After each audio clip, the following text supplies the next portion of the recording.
Alright, let's do this thing. Hello! Welcome to a very special stream. I don't have a name for the theme of this stream, but hopefully I will be, over the coming months, being able to stream a bunch of the video games that eluded me for many years and I never got to finish, and now I'm trying to finish this year. So, we're starting with one of the white whales that I had lost for many, many years.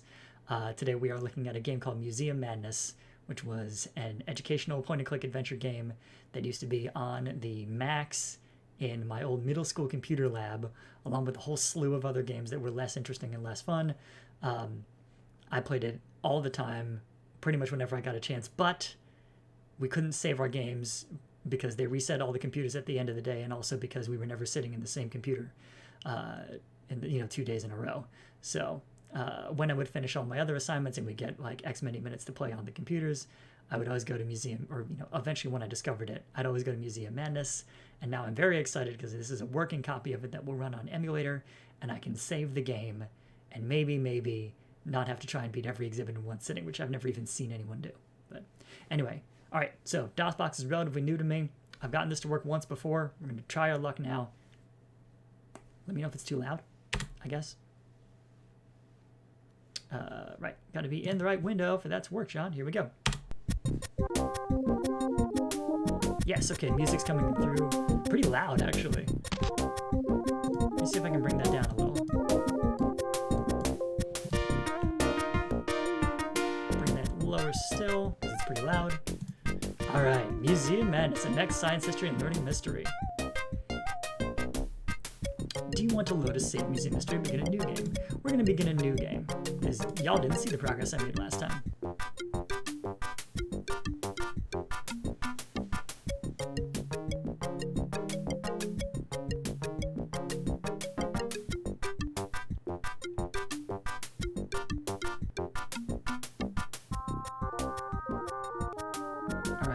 The National Museum database usually has tons of great stuff. That dinosaur puzzle I downloaded last month was excellent, but there isn't anything new since then. I think I'll quit info surfing and sign off for tonight. I sure do miss talking to Mick, the museum information computer kiosk. That robot knows everything about the museum. Too bad he's offline until the museum computers are fixed.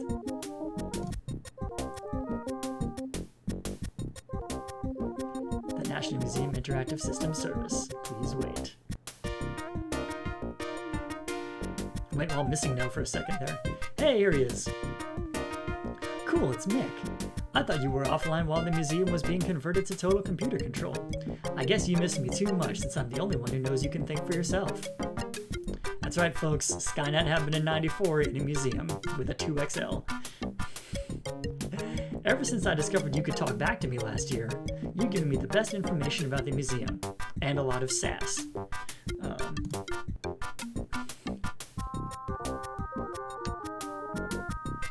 I was offline undergoing reprogramming, but I have returned because I need your help. The entire National Museum is in danger. You must help me save it before its secrets are lost forever. You know I am responsible for maintaining the museum database. That database has been corrupted and the museum exhibits are out of control.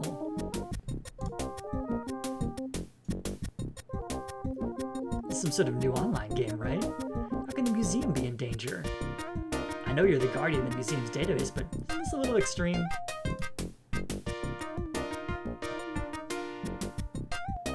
This is no game. A strange force has taken over the museum since it closed a month ago to undergo conversion to total computer control. The exhibits have come to life and they are acting very peculiar.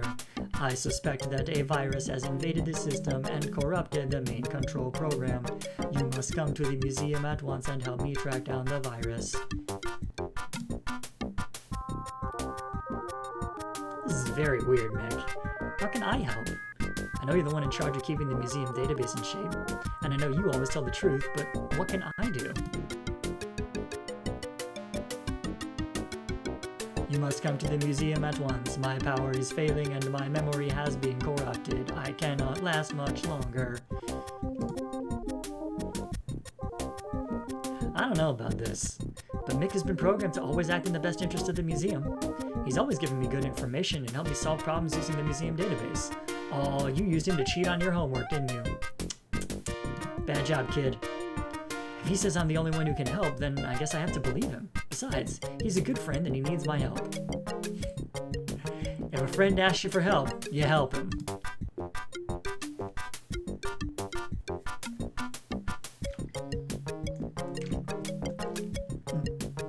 I will download a program onto your floppy drive. Bring the disk with you. It contains vital information. You will know how to use it when you get inside. I must sign off now. I think I hear the dinosaurs roaring. Or is that the Wright brothers' plane? Hurry, I cannot last much longer. Copying file to your floppy drive. Hey, don't copy that floppy. Robots? Dinosaurs? The Wright brothers? I guess I have to do something. I know I can trust Mick because he's programmed to always tell the truth. I better get down to the museum and check this out. Very clearly nightfall.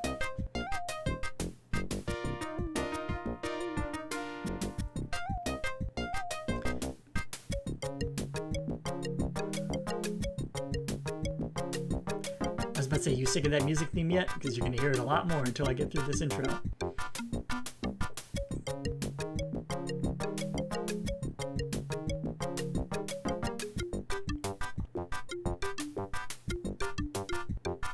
The next day... Okay, I'm here.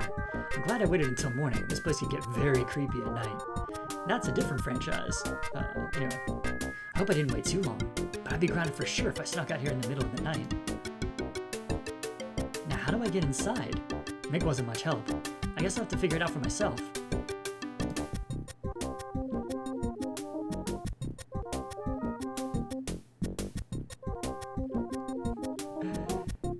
What an awkward-looking fake kid. I wonder if anyone's around. Maybe I should take a closer look. This kid looks vaguely like, when Bruce McCulloch plays a kid on Kids in the Hall. That's what I'm gonna say. That's my take on that. I know the museum's closed for repairs. Maybe someone left the door open or something. Alright, time to actually interact with this game. Here we go.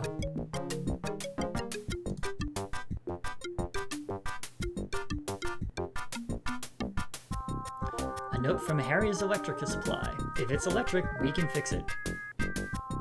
Excuse me. Anyway, Dear Harry, I had to leave early. If you need to get inside, use the combination lock on the side door. You know the combination, but if you forget, just look up. Once you're inside, follow the same order to the entrance hall. Hang on. That said something else too. I was distracted. Follow the same order to the entrance hall. See you tomorrow.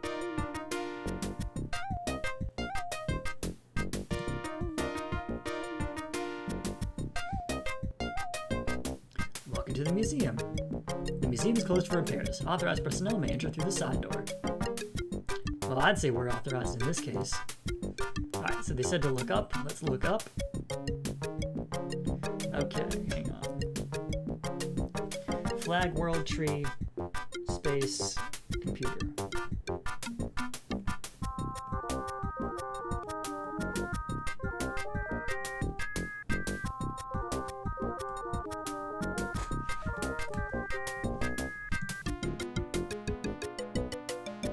Those symbols look interesting. I wonder if they mean something.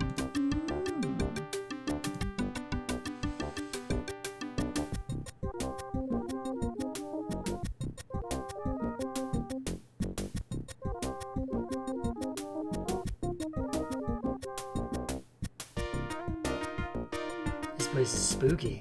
Hope I don't bump into anything. Use flashlight on door keypad. And now the weirdest door keypad ever.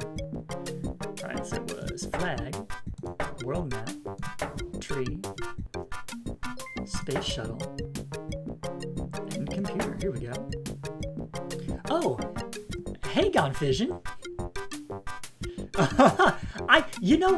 when I thought about it, and I was like, edutainment point-and-click adventures are pretty niche, and I know at least one person who is definitely into them, and you were the one I thought of. Hello.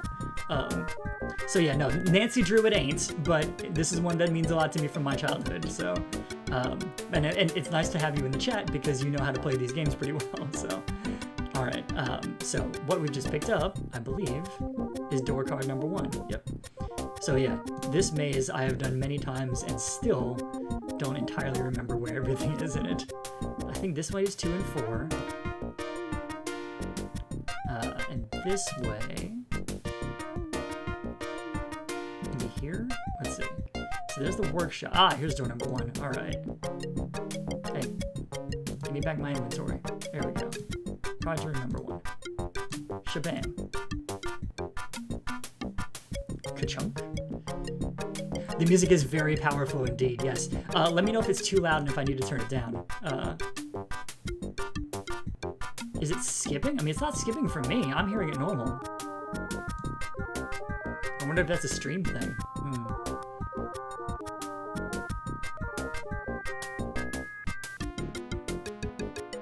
Alright, we'll have to do further investigation on that, but if it continues to skip, let me know. Also, if it's too loud, let me know.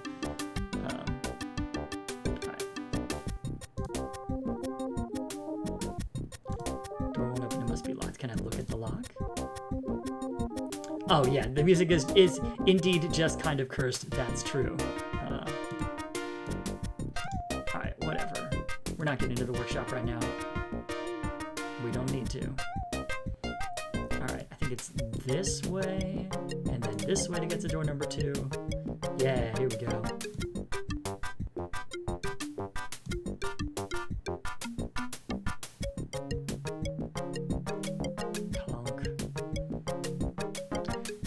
Like, this felt real cool in 1996 when I played this, because I had never used a keycard door at that point in my life.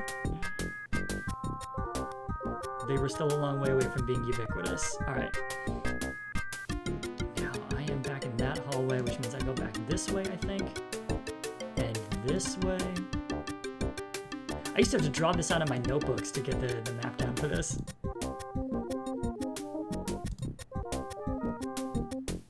Here we go, door number 3.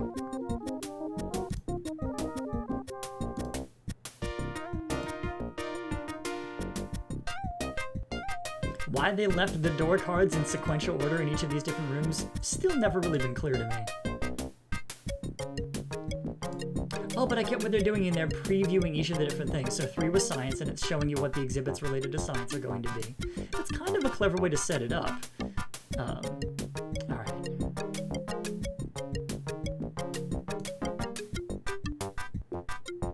No, that's the exit to the museum. Alright.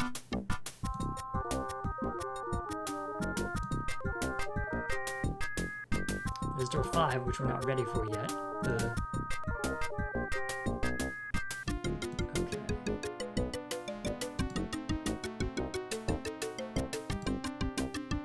Now we go back and retrace our steps to get to doors 2 and 4.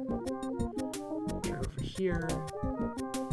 And this is all before the first chance you get to save your game, I should point out. So a lot of my experience would be like I would get to do this whole sequence, which we'll see all of soon, and then like an exhibit and a half, and then it would be time to go. So, but since you can do all the exhibits in any order, that allowed for a lot of versatility. All right, so I think we now have door 5. Yep, good. I was just at door 5 mere moments ago. Just have to remember how to get there. Like it might have been this way? Nope. That's a dead end.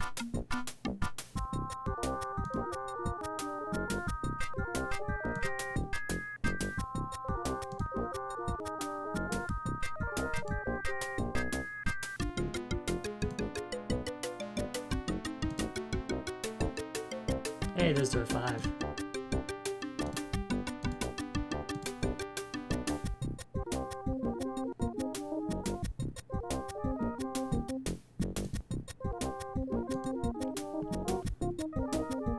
Oh yeah, computers, radio, robot arms, simple machines, good stuff. Alright, and I think this is the exit to the museum, but let me check that key card. Card to the museum door. Okay, it doesn't let you into the workshop. I don't know what lets you into the workshop. I may not have gotten that far. Oh. Now we're in range of the door. Here we go.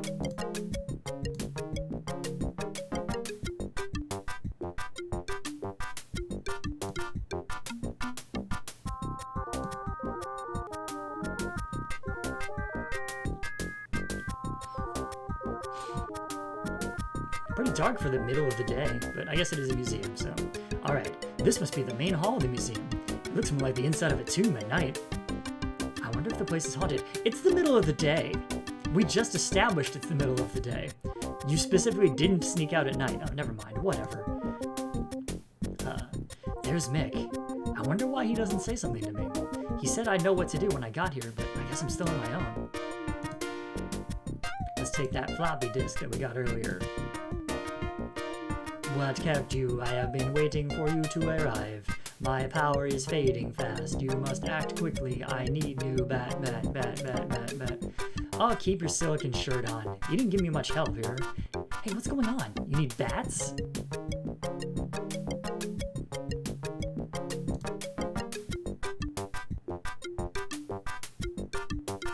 Museum tour on tape. Batteries included. Ho ho ho.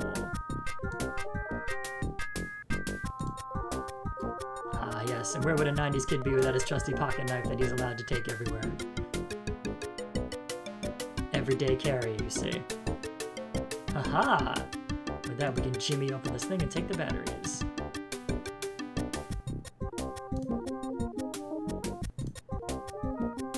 And this entire robot is run on 2 D-cell batteries. Gotta love it. That's better. I was almost the victim of an energy crisis. Oh, hello, Hanapengu. Glad to see you joining the stream. We have to work quickly to save the museum before my power runs low again. Please insert the disk again so that I may reprocess the data I sent you. The shot is very creepy. Oh, hello, Art of Muzia. Wow, it's a whole party in here. I love it. I'm working on it. Why couldn't we just leave the disk in? I don't know, now it says save game disk. But that's fine, lurking is still cool by me. Alright. I have reprocessed the information on the disk. The virus caused large gaps in my memory chips, but I was able to reconstruct some of the missing data from the program I modemed to you. I modemed to you. Love that. Love that! Alright. I have modified the disk and put a new label on it. You can use the disk to save a record of your progress through the museum. Until all of the gaps are filled in, we cannot discover the source of the virus that has infected the museum computers. The virus has thrown the exhibits into chaos. We must go to each exhibit and restore it to its normal state. I'm not sure anything is ever normal around here, but that sounds like fun. How do we get started? First, there are a few things you should know. The exhibits are now fully automated. Read the holographic information displays that appear as you enter each exhibit. You can access more information by activating the holo displays in each exhibit room. They are on the left. Cool, that way I'll know what's going on. I think. Be careful, all exhibit computer systems have been corrupted, including the cybernetic replicas. These Cyreps are robots that look like people from history. You must interact with them to fix the exhibits. Okay, yeah. I was warning it was going to be that loud. Hang on, let me throw over to here. Yeah, this is with the music already turned down a bunch. It's freaking loud. Alright, here we go. You mean I have to talk to robots that look like people from history books? Excellent. Will you be there to help me? I will accompany you to each exhibit. When we arrive, I will link myself to the main computer and try to calculate what must be done to restore the exhibit. I will provide you with data for each room, but my processing power is limited and there are gaps in my database due to the effects of the virus. So Hanapengu, it's kind of a mix. Uncomfortably realistic child indeed, Godvision. Hang on. Okay, I got it. We go to each exhibit, I check out the information displays, and I check with you to see what's happening. After that, I talk to any side reps that are hanging out. Then I fix what's wrong with the exhibit. If I get stuck, you can help give me some help, unless that part of your brain has been fried. No sweat. Let's get started. How do we get to the first exhibit? Okay, so I'll bring the volume up after this sequence. Use the map on the wall to unlock the exhibits. When we arrive, consult me again to learn what you must do.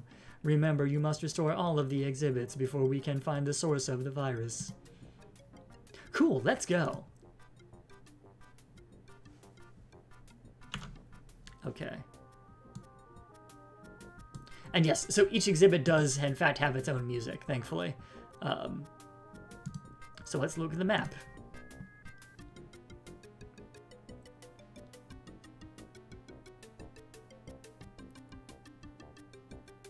Yep. This is a mess. It looks more like spaghetti than a map. Man, if that looks like spaghetti, then do not eat it. The map has been scrambled by the same force that is affecting the museum. You must unscramble it before we can unlock the exhibits. Try touching one square, then another, to rearrange them until the map is fixed. I am going to shut down for a while to save my energy. Okay.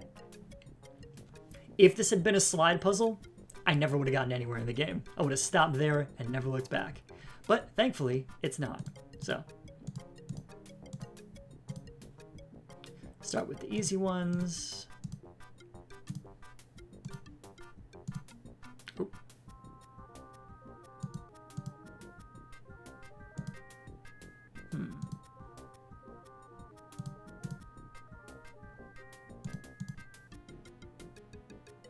I'm missing one. Oh no, I think I've just got this backwards. There we go. Haha. There we go. That's all those. Okay. Oh, I'll get it. Don't worry. I've done this a whole bunch of times.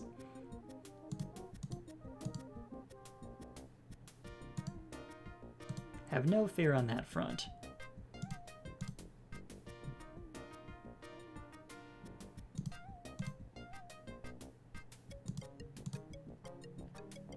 And thankfully, it's not that hard to figure out, so...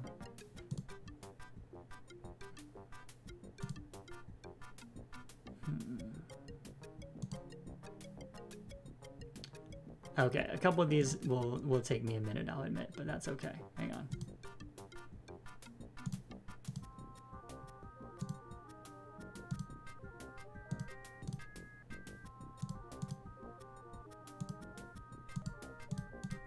Hey, there we go, got it. Yeah, so I can't do slide puzzles at all. Like, I've had to play them for so many other video games, and they break me every time. The only one that's at all forgiving is Lego Marvel Superheroes had a pretty forgiving slide puzzle. But anyway, I'm glad to see you finally finished the map. Now we can proceed to the exhibits. What do you mean finally? Something tells me I'm going to be the one doing all the work. We have no time for this idle chatter. I have analyzed the present state of the museum exhibits. We can proceed to any exhibit. They are all desperately in need of help. We should move quickly before my power runs low again. Don't tempt me to don't tell me to slow down. What do we do now?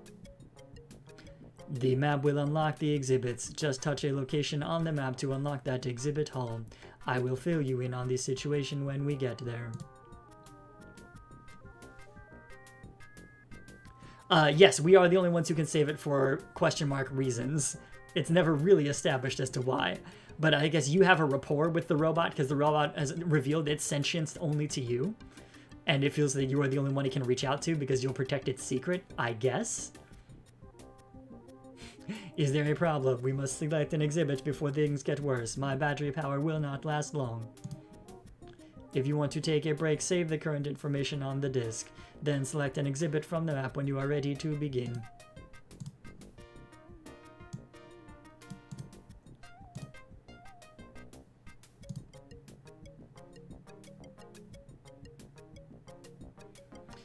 Alright, I vaguely remember the American Revolutionary War one, so I feel like I kind of want to start with that, and then I'll pick whatever else. Oh, Lego Island, that would be a good one. Nice.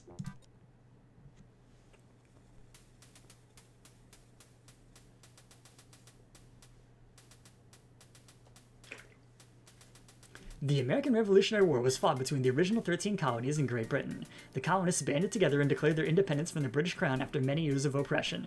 The British taxed the colonies and imposed other hardships on them that finally resulted in rebellion. The colonists needed a strong leader to keep them united. They found one in General George Washington, who led the Continental Army in the struggle for freedom.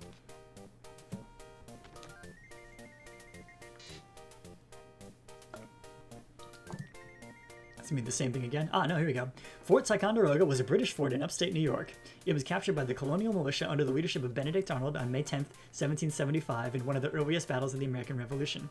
The cannons from Fort Ticonderoga were used by George Washington to force the British out of Boston in the winter of 1776. The British recaptured the fort in 1777. Yes, Robot is better than Creepy Child, clearly. This exhibit shows many aspects of life in the American Revolutionary War period. However, due to the computer virus, General George Washington has lost his memory and believes that he should support the British. He has been locked away for safekeeping by the British. You must find him and convince him that he should rejoin the Continental Forces. If you can accomplish this, the exhibits program will be restored.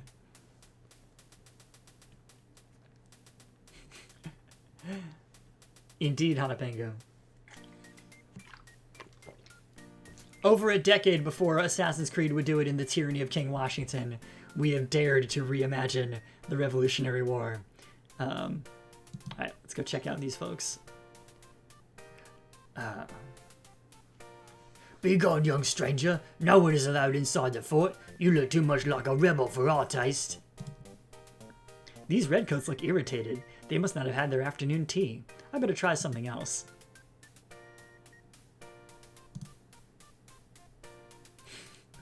Many levels of what, indeed. I have so many questions. Why do they lock him up? I mean, some of it gets revealed, but not all of it, so... This is a replica of a colonial blacksmith shop. Blacksmiths worked with metal, shaping and molding it into many objects that were necessary for life in early America. Almost everything made of metal which flourished by colonial blacksmiths. Among the many things the blacksmiths made were locks and keys, hinges, plows, weapons, and horseshoes. Oh, sorry, weapons and horseshoes. There we go. Blacksmiths were often called upon to repair flintlock rifles used by colonists to hunt and protect their families. I'm enjoying causing people to make the what face. I would also accept the what blink meme. All right, let's talk to some people. I have no time for idle chat. My master demands that I finish these swords for the British Army. Don't tell him, but I make them weak so they break easily. You must be loyal to the colonists. So am I. I'm trying to help General Washington. I fought with the general at the Battle of Brandywine. He fell from his horse and seemed to be dazed. You must move along now. I must finish this work quickly. I don't even have time to go to the tavern for a cool drink, and this work makes me very hot and thirsty. Hint, hint. Get this guy something to drink. You look like a healthy young person. Try your luck and see if you've got what it takes to handle a real flintlock. Just complete the steps in the right order in fewer than 15 seconds and you win. Why indeed are the blacksmiths wearing powdered wigs, Hanarchy? I'm pretty sure that's implied to have been their real hair, because this doesn't know about the wig thing. Yes, there we go. Why does he have a powdered wig? A blacksmith's apprentice at that, kneeling and blowing air by mouth, not by bellows, into a fire. Also, those are broadswords. I mean, one of them's curved, so I don't know what that one is, like, over here. But anyway. Alright. So now it's time to see if I can do all the steps for this. I'll be embarrassed when I don't do it in the first go. But let's see. Select the items in the right order to fire the Continental Soldier's musket before the Redcoat fires. You have 15 seconds. Incredible budget colonial historical site. Oh, y'all are good. Y'all are very good. Okay.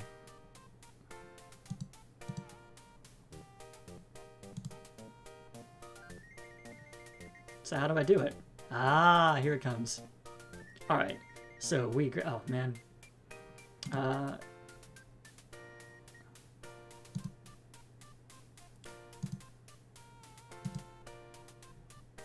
I don't remember if this is the order. Hang on.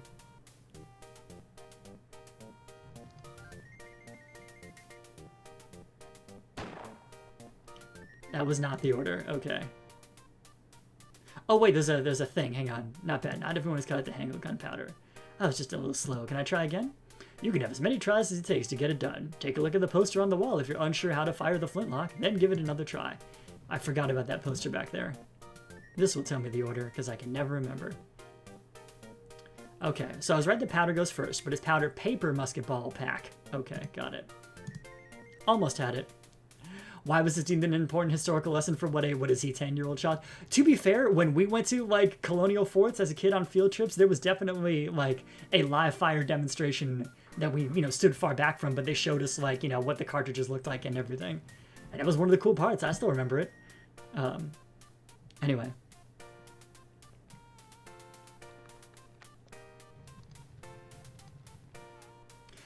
True cavalry swords were often curved, but cavalry swords were never two-handed swords.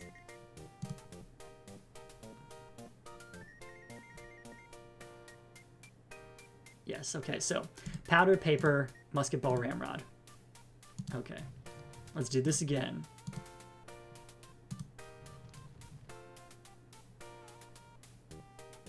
Powder, paper, musket ball, and now we pack it down.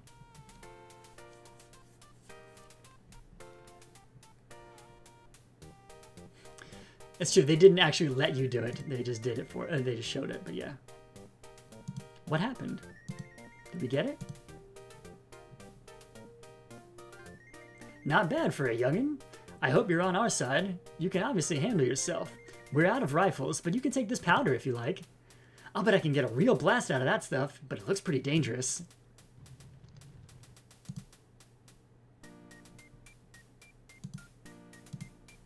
Hang on. Have you seen General Washington? He's being held under guard in Fort Ticonderoga. If you want to get inside to see him, you'll have to find something to distract the guards. Be careful, they're very gun-shy with all the fighting going on. They jump at the slightest noise. Thanks for your help. May I ask you something? I've been up and down this route 1,000 times, and I don't think I've ever seen anyone dressed like you. I'm from France. Grab the gunpowder. Be careful with that. If it goes off, you'll think a war has started. That's the warning they gave before they gave a kid a container of gunpowder. Love it. Alright, here we go. The post rider dropped this letter. It's addressed to the innkeeper at the Buckman Tavern. I wonder where that is. Literally, I think it's one screen over, kid. Calm down. Alright, so we get to get him something to drink.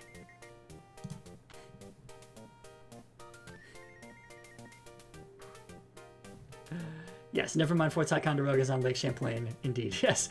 Yes, kids can have a little gunpowder as a treat.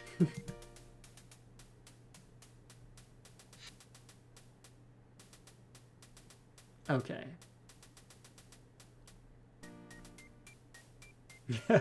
It's true, they are like, oh, he's a French kid. Okay. I tell you it was a massacre. The lobsters opened fire and 5 rebels were shot. Crispus Attucks Day. Be quiet now, here comes a stranger. He may be one of them. Who can tell from those clothes?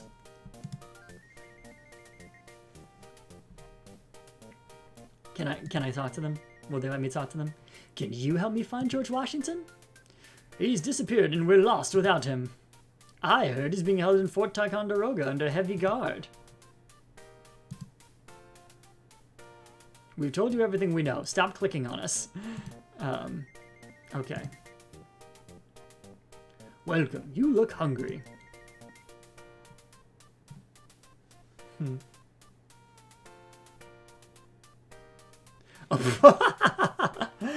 Hannah and Peggy thought they meant literal lobsters? That's very good. According to legend, the fort was taken because the British weapons didn't open fire. Interesting. I'm starved. This Patriot stuff is hard work. That may be, but you have to pay for your food in this establishment. I don't have any money that's good here. Come back when you have something to trade. They're calling it a massacre. The rebels opened fire. 5 were shot. Quiet now, here comes a stranger. He may be one of them. Who can tell from those clothes? We have nothing to say to the likes of you. Move along before we have you arrested. What a bunch of jerks. Oh, wait, hang on. I don't think I read the placard for this one. The Buckman Tavern was a well-known meeting place for colonials before, during, and after the American Revolution. There were no telephones or televisions or radios in colonial times, so information was passed from one person to another. People often met at taverns and meeting houses to discuss politics, exchange the latest news, and collect gossip. Also, the colonists could find newspapers from surrounding cities at the tavern and read about events outside their local area. Yeah, they would in fact... Yeah, the Continental Army was hurting for any kind of resource. I'm sure you could have found something. Your shoes, they would have been confused, but they would have loved them, you know?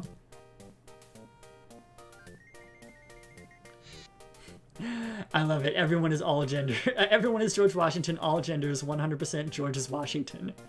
Well said, Gone Vision.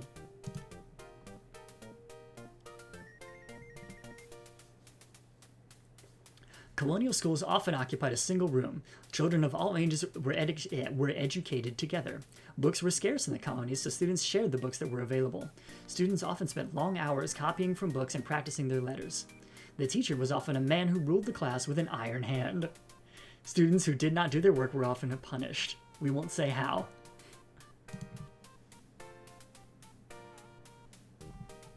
Can I grab that candle? This candle is very soft. It feels more like clay than wax.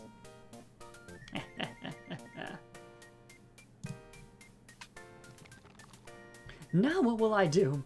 I broke my pen and I have to finish this task before the headmaster returns, or he will punish me severely. I guess teachers were the same even in colonial days. Man, if they punish you the same way, we got problems. Anyway, maybe I can help.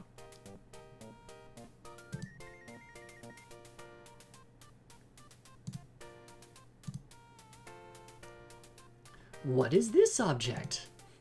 It's a pen and it will help you finish your homework. I guess some things haven't gotten any better with history. Thank you. I hate copying these articles about how the British are taxing the colonies. But the headmaster's a Tory and he thinks it's a good lesson for us. He says it reminds us of who's in charge here.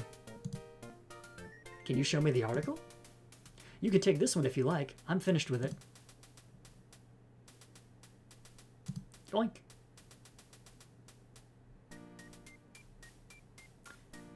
Alright. This newspaper shows how the British oppressed the colonies. Thank you for letting me use your pen. I've finished my assignment. You can have it back now. No problem. We oppressed people have to stick together. I'm something of an oppressed person myself, you know.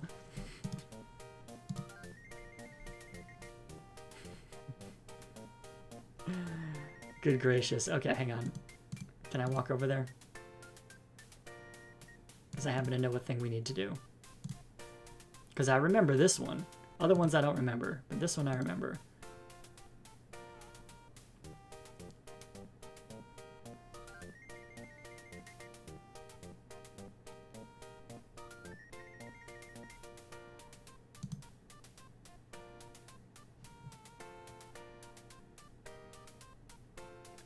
Okay, so I was able to use that that waxy candle, that clay-like candle, in order to make an impression of the lock. All right. I can't go any further, so that's the end of the exhibits. Let's go this way.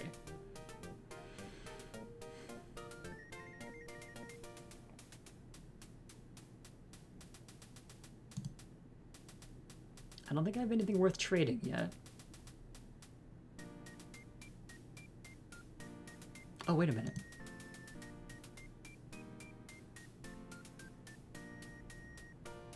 No, okay, there's no jug of water there yet. That will come later, I think. No, the article I'm going to need in order to convince George Washington that the Redcoats are actually bad. But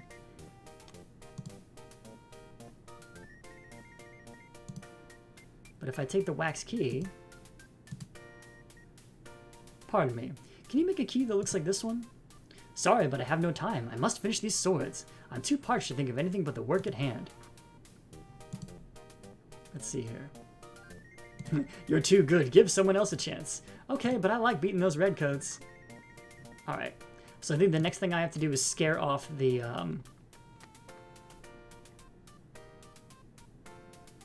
redcoats from the door. Oh no, wait, I have a letter. Where does the letter go to? The letter might go to somebody at the bar. So let's find out.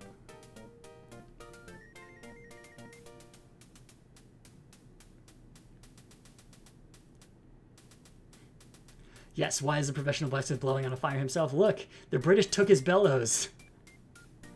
This is all he has left.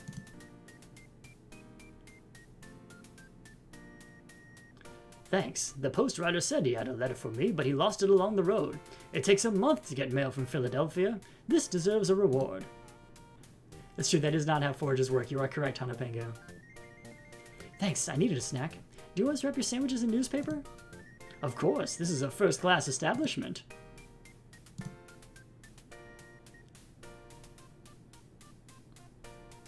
The Pennsylvania Journal and Weekly Advertiser. Here we go. This is about the Stamp Act. It says the British put a tax on almost everything in the colonies. The colonists thought this was very oppressive and eventually fought against it. It's true. This water tastes great. These museum exhibits get very dusty. They need a cybernetic janitor to clean up their act. I'll save the rest of the water for later.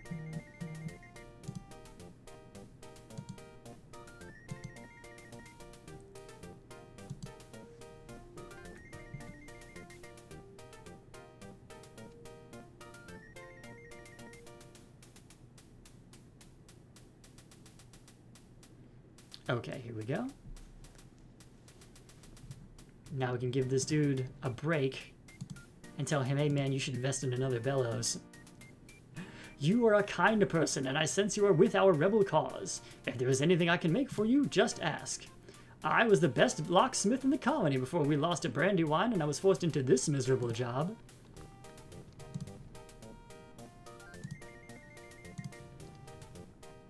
Can you make a key that looks like this one? I can always help a fellow patriot, but I must do it in secret. Go away for now. When you come back, it will be done. Go quickly now before we are discovered.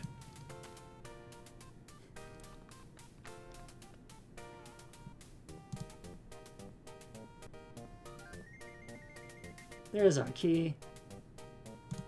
Thanks, buddy.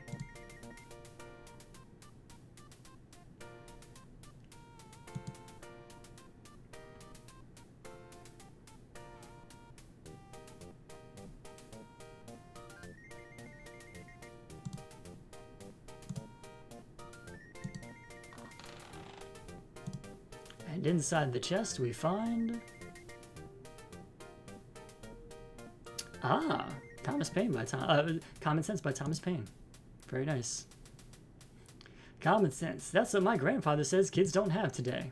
But I see this Common Sense was written by Thomas Paine to convince the colonists they should fight for freedom. If I take this with me, then I can tell my granddad that I have the original Common Sense. Cool.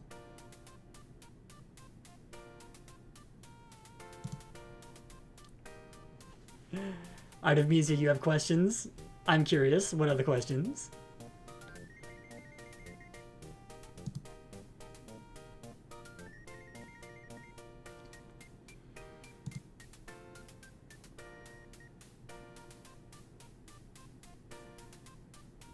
Well, I mean, like, there wasn't just one copy of Common Sense by Thomas Paine, right? It was a pamphlet that got widely distributed.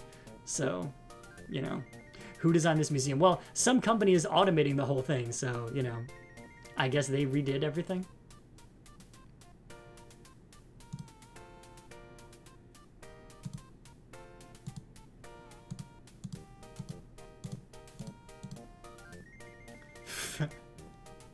Yep, they're shook.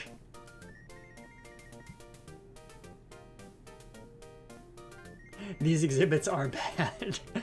Okay, well, I mean, this was the 90s and interactive museum exhibits were not really well established at this point, so they were throwing everything at the wall. The history is bad. I mean, yeah, a little. I don't know, how much of it has been factually incorrect so far? If it, like, it's just been, you know, stilted for kids in a way that is not great, I'll grant you that, but...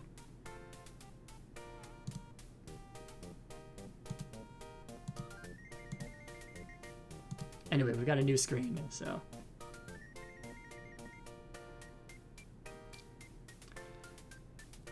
Yes, the imagery is horrifically inaccurate. That's 100% true. Inside Fort Ticonderoga, British officers lived in small, sparsely furnished rooms. These rooms served as offices and living quarters for the officers, while their troops occupied barracks on the lower levels of the fort. Hey, why'd you leave? Buddy, why'd you leave?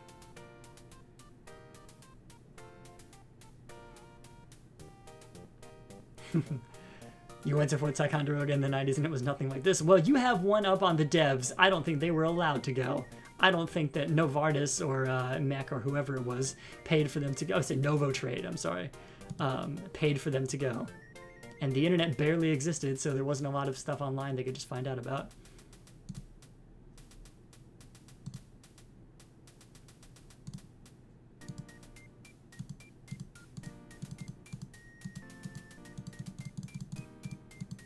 Come on, let me cut a button off the uniform. You jerk. I guess we do that later. Hello, do you bring news from the outside? Have the rebels given up the fight against the crown? The colonists have not given up. They need you to lead them again. I cannot support their cause. The British have done nothing to make the colonists rebel. But don't you remember all the things the British have done to oppress the colonists? I remember reading in history class about how they taxed everything and wouldn't let the colonists vote. I mean, like... Yes, they did heavily tax the colonies after they fought 4 wars on their behalf. Well, behalf is, I guess, stretching it. But still, there were 4 wars, all fought in a row, like, and the American colonies were involved in all of them.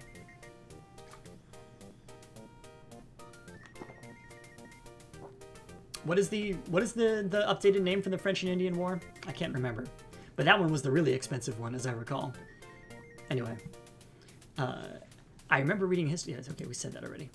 My memory is fuzzy since I fell off my horse, but the British officers assure me that they have treated the colonists fairly. I can't take the word of a stranger that they are wrong. How do I know I can trust you?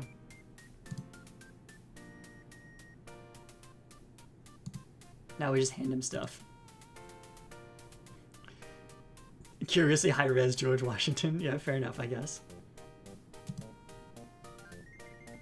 You have to show me something before I can trust you further. Didn't I just? Why is it not?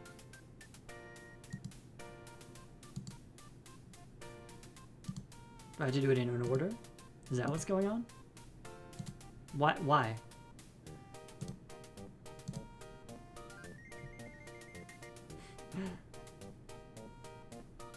This is a strange likeness of me. It's not very flattering. I look a little green. But if you carry my portrait, I will at least listen to what you say. 7 years war. Yeah, sure. Anarchy, Day of the Tentacle, George Washington. No, yay. Not saying you're wrong, but anyway. What would it take to make you believe that the colonists have been treated unfairly and that the revolution is the only answer to the British oppression? If I could see written accounts of what has happened, that might help me remember. Well, that's easy. I'll just go to the library and check out a history book and then, no, that won't work. I'll have to find something in this exhibit that will convince the general. You may need something of mine to show others so they will trust you. You may take a button from my extra coat hanging on the wall.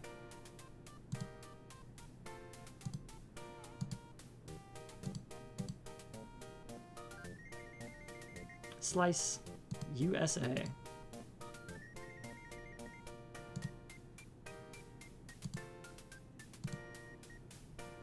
This is very interesting, but I need more evidence.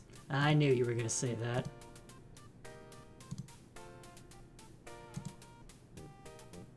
Young Hoagie. Anarchy. This is quite disturbing, but I still need to know more. Okay, you're a hard man to convince.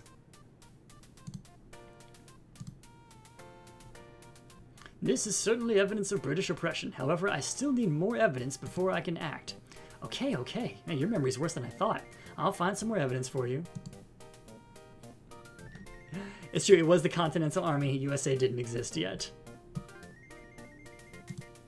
You are correct.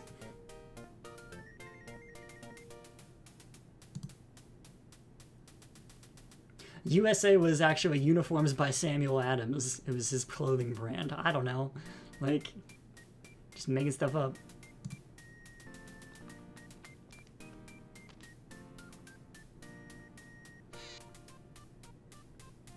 These dudes wouldn't talk to me before, but now that I have the button, maybe they will. Pardon me, but does this mean anything to you? It means that you are either a fool, a rebel, or a scholar studying the foolish rebellion among the colonists. I hope, for your sake, it is the last one. Do I look like a fool? Don't answer that. I get the point. I'll see you guys later. I think the robot just laughed at me.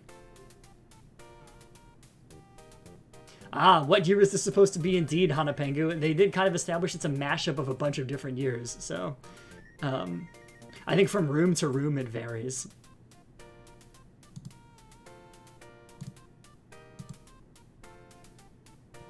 Only a son of liberty would show us this. I'll take that and keep it safe. The lobsters will hang you for sure if they catch you with it. Nah, I showed it to that one and he was fine.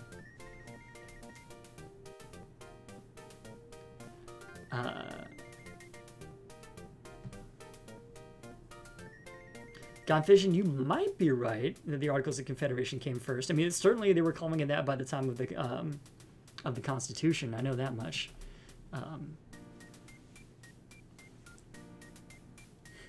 The musical 1776, largely accurate, but probably not 100%. Yeah. Anyway. This will tell you about British oppression. If only General Washington were here, he could tell you all you need to know. I don't think so.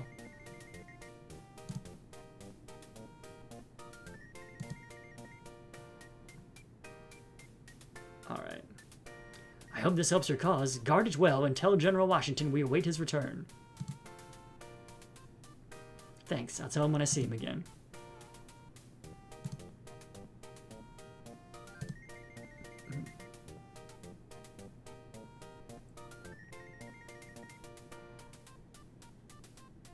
Constitution was 1787, at least that it starred. It may have taken a year or more. I don't remember how long it took to write. Definitely started in 1787, though. Articles of Confederation did indeed come first. Oh, I believe that they used a lot of official lines from documentation in those days in the musical 1776. But even then, it was, you know, not entirely accurate.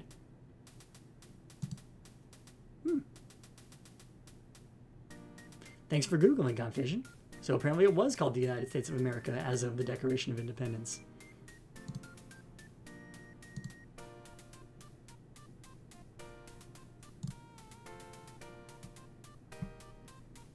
Okay. This is very disturbing. The colonists have good reason to be angry. Finally. But I must have something more before I can join their cause. I seem to recall a declaration that was written in Philadelphia. If only I could see it, I know I would remember. I knew it was too good to be true. I'll find the declaration, but that's it. I draw the line at anything more than delivering unto you the Declaration of Independence.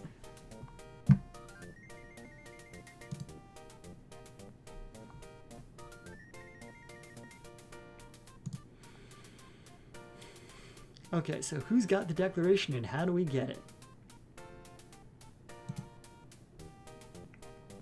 We're back to our starting inventory.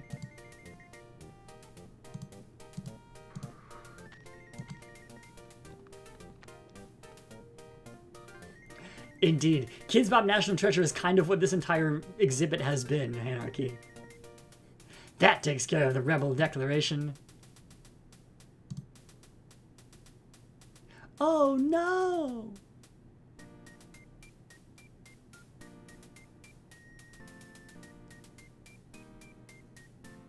Hang on. Yes.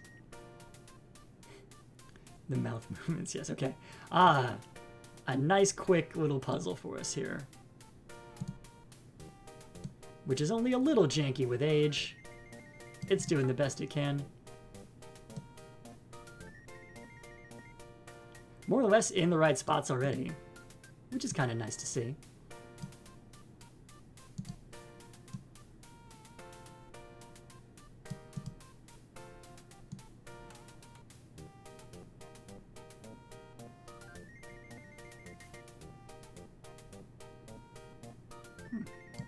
Guess that one goes in the middle somewhere? We'll see.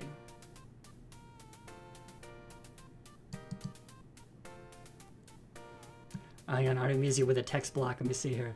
The reason they tapped Washington as general was because he was like one of the only ones with military experience. Never mind the disaster that most of it was. Sure. The pride of Mount Vernon, etc. But he was educated at West Point, so, you know, there's that.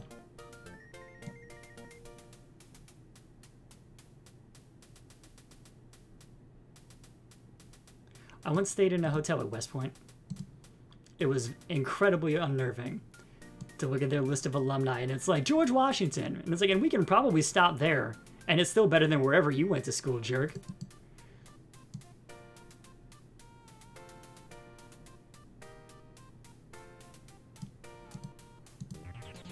All right, there we go. In Congress, the unanimous declaration of the 13 United States of America, July 4, 1776. That's a little bit shorter than the version I remember.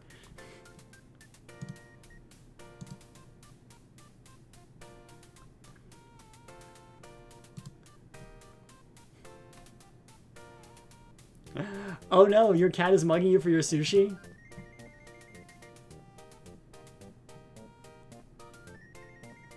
I don't know. No water pistol at hand? That's the only way I can think of to fight back. Typing with one hand and holding the sushi in the air with the other hand. Yeah, they do crimes, it's true.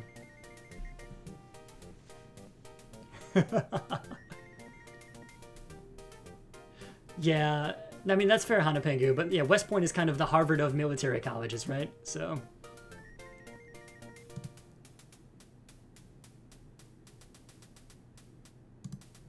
Use Declaration of Independence on George Washington. Here we go.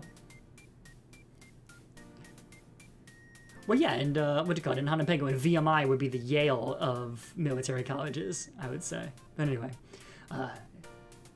it's all coming back to me now. When you touch me like this, when you hold me like that. Anyway, sorry. There is no choice except to fight the British and obtain our independence. I must rejoin my troops. Hurrah! He finally remembered. It took a lot to convince the colonists to start the Revolutionary War, and it took just as much to make General Washington finish it. Now that I've saved America, I'll go back to the main hall. Maybe I can find a vending machine on the way. I still have that picture of Washington. Oh, hello, Seven Eye. Oh, the cat's name is Pepperjack. That's a great name for a cat. I approve. Just have to add a line about everyone having a right to a vacuum cleaner in their basement. Okay, fair enough.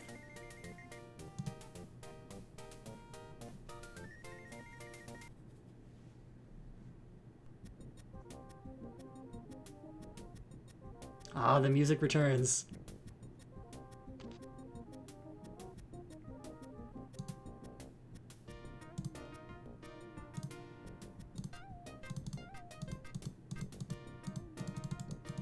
Save the game.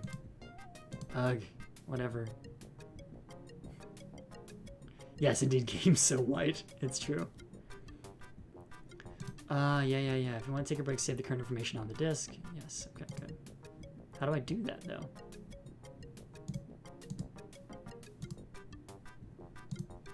Use game on self doesn't do it. Use game on you doesn't do it, you jerk. Alright. Chat, there's a few of you in here. Sound off. What do we want to do? Do we want to do computer science / technology? Do we want to do air and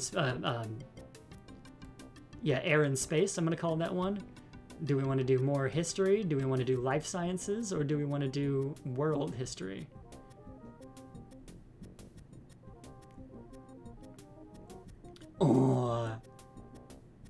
Oh my god, all of the litter mitts were named after cheeses? That's adorable, Gone Fishing. All right, so we got one vote for space. We got one vote for either history or life science. It is funny to see old space stuff on a Pengu.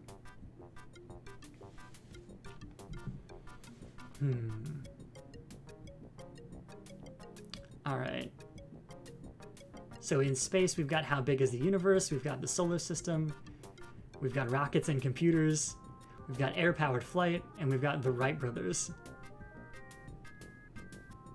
Any quickly growing field of study. Oh yeah, no, and I mean, like, I'm sure they weren't using up-to-date science in the 90s, so. A couple of things have changed since then. But we're in uncharted territory here. I have no idea what happens in all of these. Alright, let's go to the solar system. Back in the days when Pluto was a planet.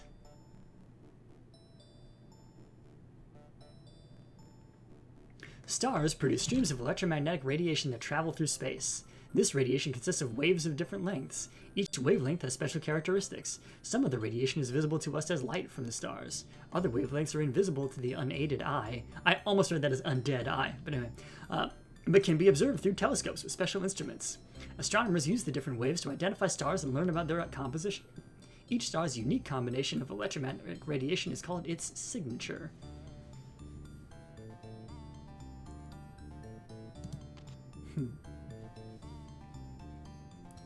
Most planets were thought to have way fewer moons back then. That's probably true. Look at all the stars. I love looking at the night sky. It makes me think about how large the universe is and how small we are. This sky looks peaceful enough, but I'm sure something must be wrong or we wouldn't be here. Warning. Computer analysis has determined that stars in projection dome do not match under star atlas settings. Whoa, that's the main computer's voice. It probably means something bad's about to happen.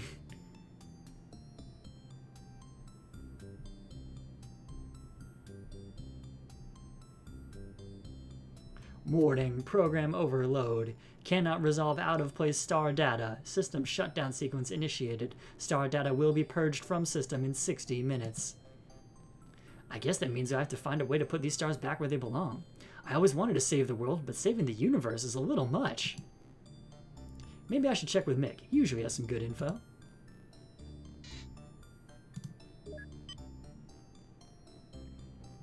This is the planetarium projection room.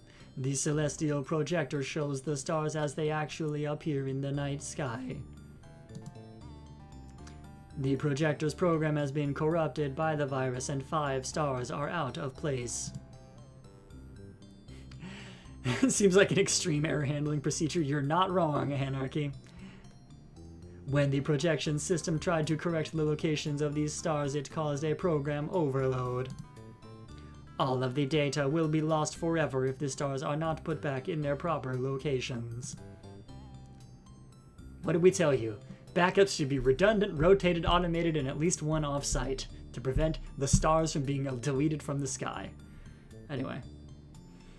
You must use the information in the Stellar Atlas to reprogram the projector and put the stars back where they belong. Oh, wow.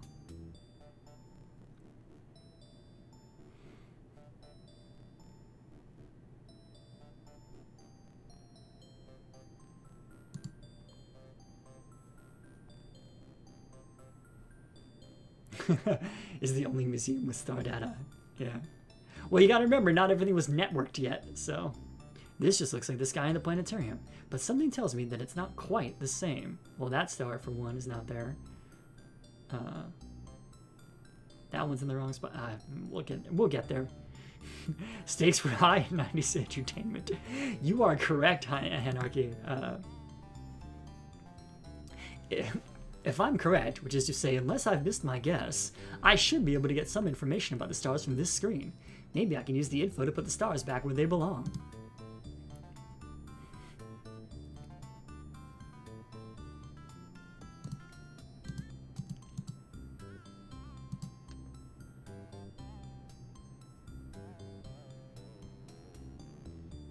Okay, 1.5.1948.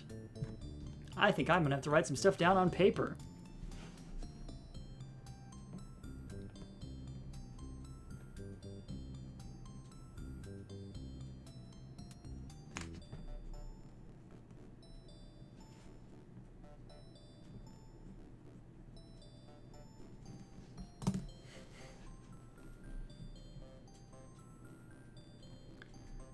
Okay, so that's that star data. Fair enough.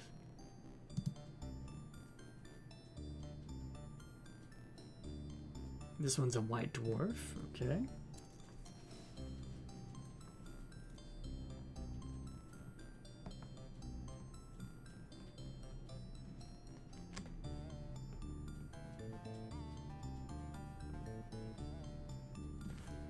As I write down the few numbers and things I can see on there.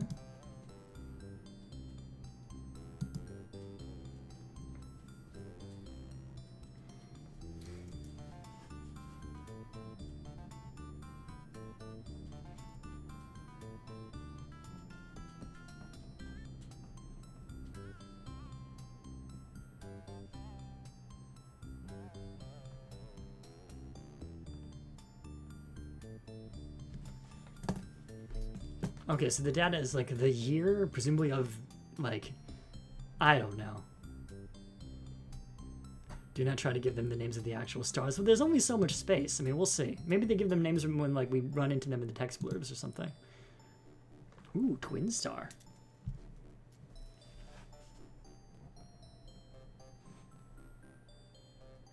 Okay. 3, 8, 1986. H240 V20. What was the first one? Just wait, was it just star? Hang on.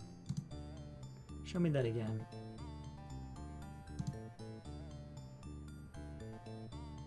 Yeah, that one didn't say a thing.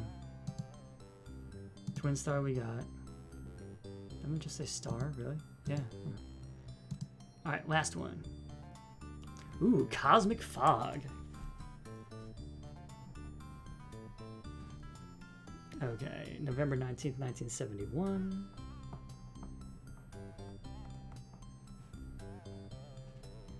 H330. V50.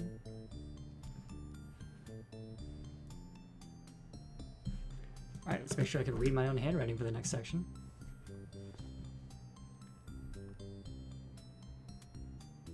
Okay, so to start us off, H20.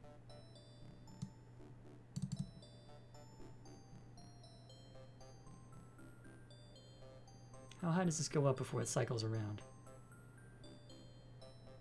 Ah, 360, that makes sense. Okay, so it's H20.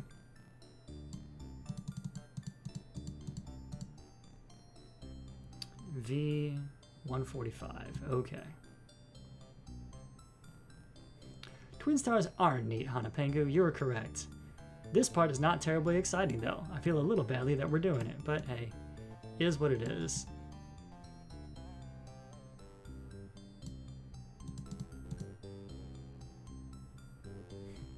Cosmic Fog is the name of my new favorite mixed drink. It's not a bad one. I'll grant you that, Gunfission.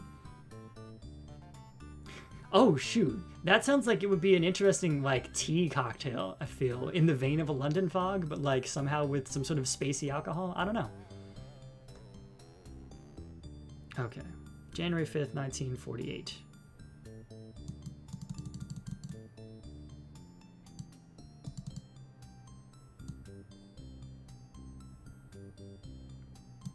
Oh, too far. Project.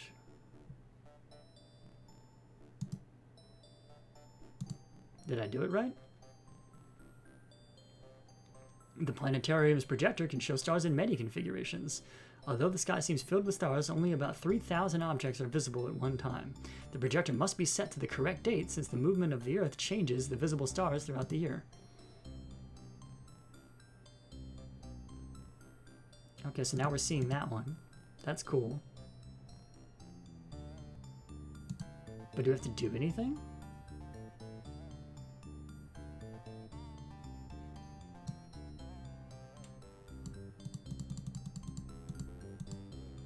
Alright, so that one's at 40, and then 260. Well, I'm glad it's at least a little neat because stars are a little neat, Hanapengu.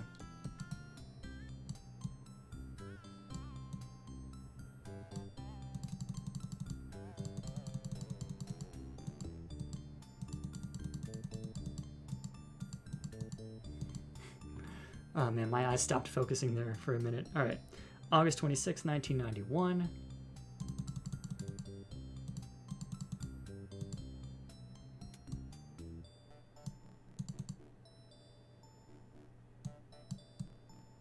Oh man, can I crash this thing by making it go to Y2K?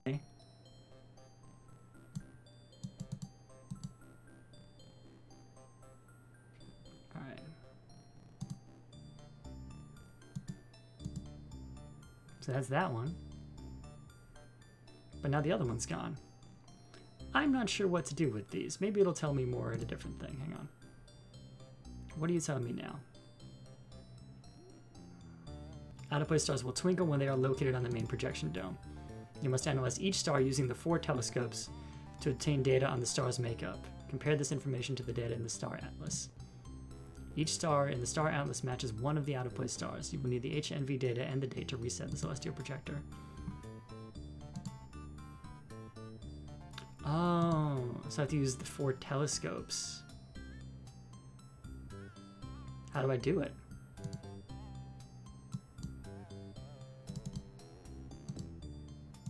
Okay, I've seen it now.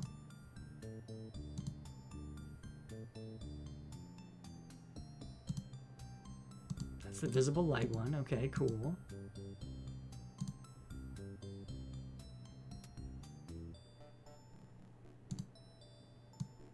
There's the spectral one.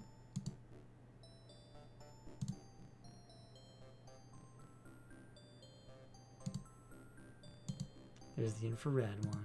Okay. Did that do it?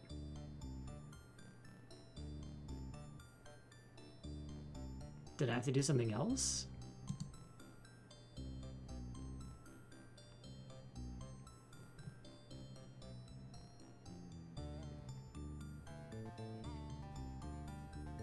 Hanapengu, I'm trying to figure out if that was all I had to do or if there's something else I have to do.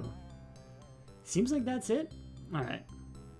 So let's try the other one again. Let's go back.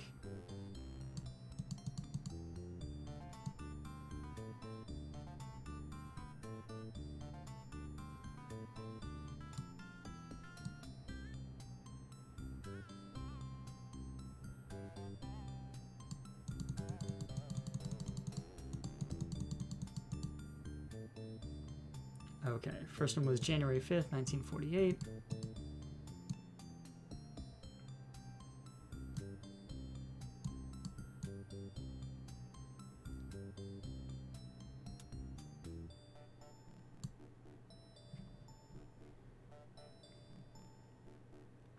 But there doesn't seem to be any choice I have to make through the telescopes, you know? Like this is just the one for a normal star, at least it's supposed to be. Like, I click on the telescopes and then I look at it and it looks normal, but I can't like do anything with it from there.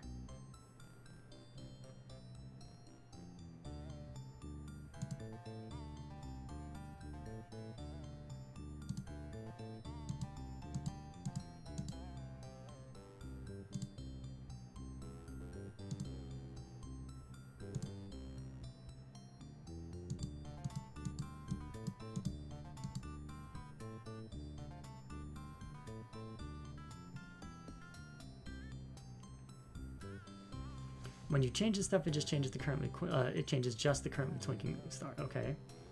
So now, did I just do 2 of them, or do I have to do something else to make that change take effect? That's what I'm trying to figure out. Because I definitely observed it from all 4 telescopes.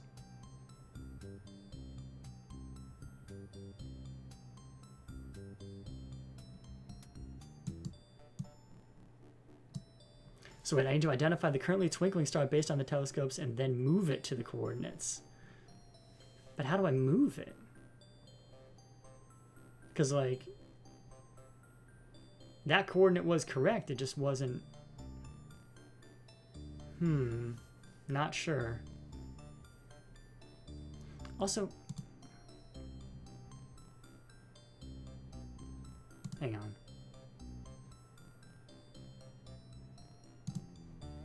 Can I use the save game disc now, please? No. Okay, whatever.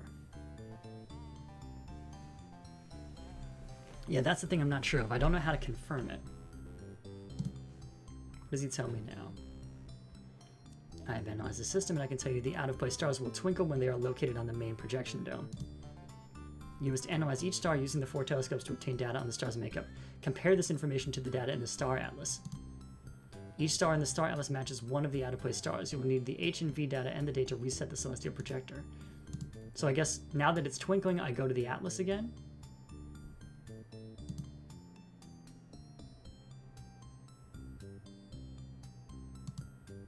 Oh, hang on. Alright, so what does this one look like?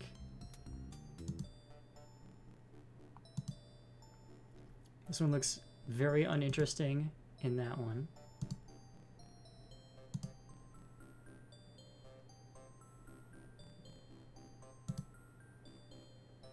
That one just looks like a regular star, right?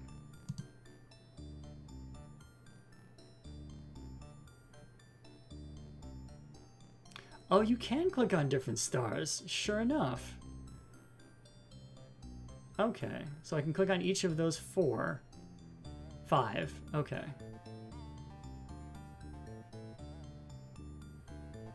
Okay.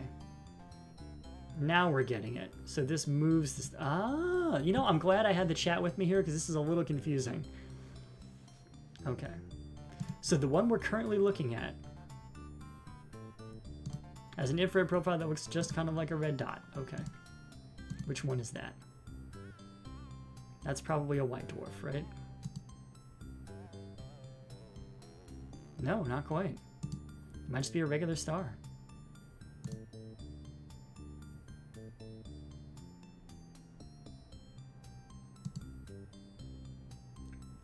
Yeah, I think this one was just, yeah, that's the one, right? But that's where it is. That's the main star.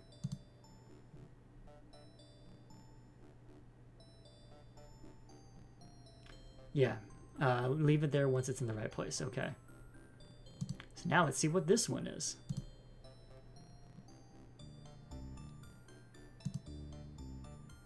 This looks like the cloud.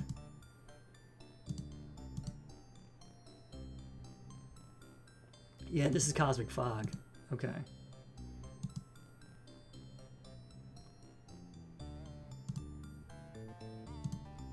I would not be any good at reading it from the spectrum analysis. That is ridiculous. But yes, thank you so much, team. Y'all have really cracked that one for me. I was having some trouble. All right, so Cosmic Fog needs to be at the following location. November 19th, 1971. So hang on.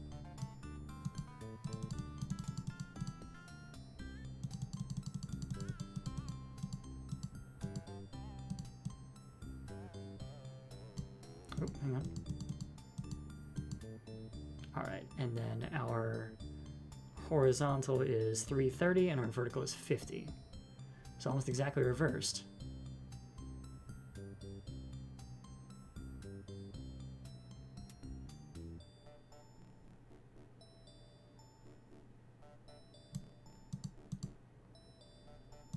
Yeah, I'm a little sad this wasn't quite as like exciting and what inducing as the American history one, but they can't all be that, I guess.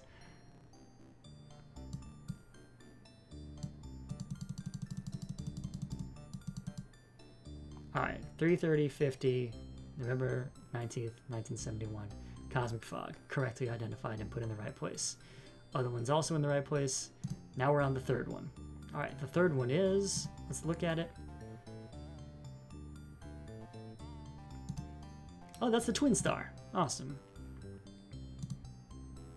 We'll observe it from all 4 just to be thorough. Yep.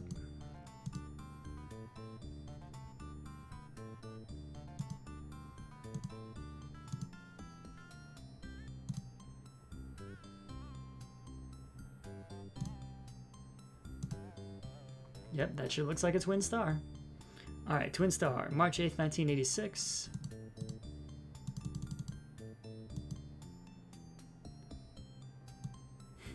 Oh, it went all the way up to 2002. We can't crash it with a Y2K. That's not what this is. Fair enough. Okay. Horizontal 240, vertical 20.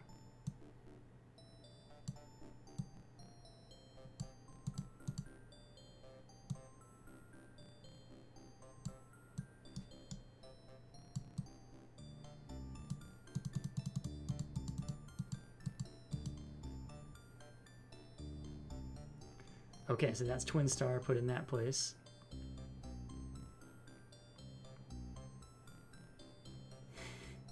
Oh, that's really nice that you would have felt like a real astronomer, moving stars in the sky. It's pretty rad. Well, or at least correcting a planetarium. I don't know. Man, planetarium trips were rad back in the day. That was always a favorite. And it's funny because I grew up with a planetarium like a few blocks from my house, and I think I went to it not during school trips maybe once. It was like a place I could not go unless it was on a school trip. Anyway. All right, so what do we got here? What are we looking at?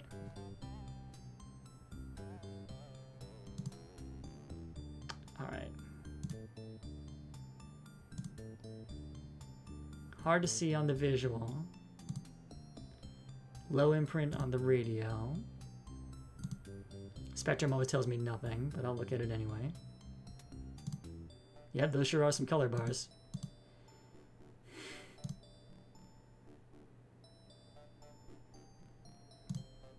Yep. This looks like a white dwarf to me. Alright, White Dwarf was at August 26, 1991.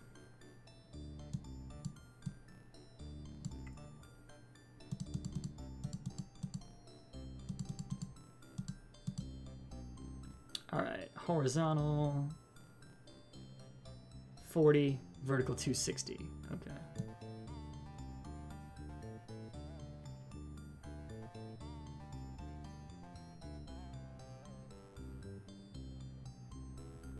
Yeah, I definitely never did this exhibit when I was playing this as a kid.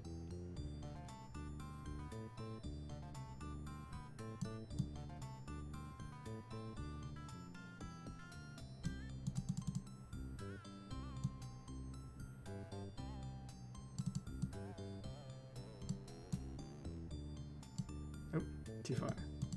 260, here we go. Yeah, H4EV 260, cool, cool. All right. What about this one?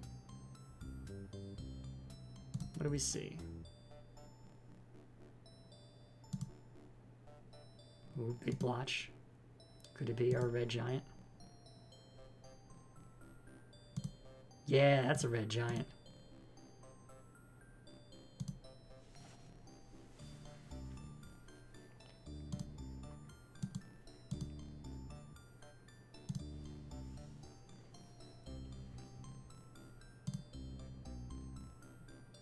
Yep, big red splotch. That's a red giant.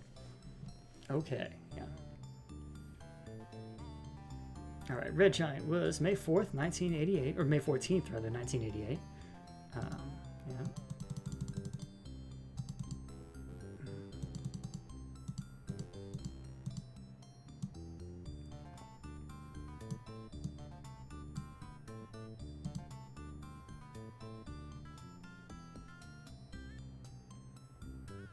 All right, 120 and 85.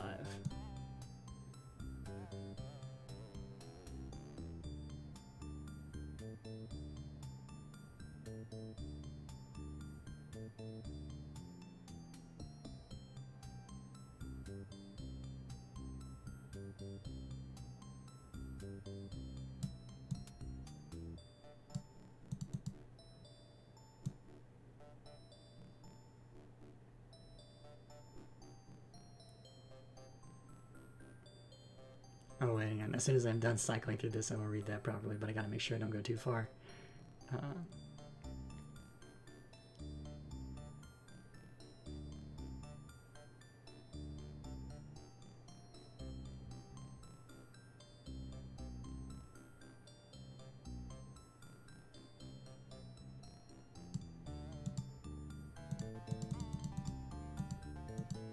What was it? Oh, it was 85. Okay, yeah. All right, 120, 85, May 14th, 1988. Okay. So that one's there. All right, so let's check our math on these. That's the visible light star, so that one's good.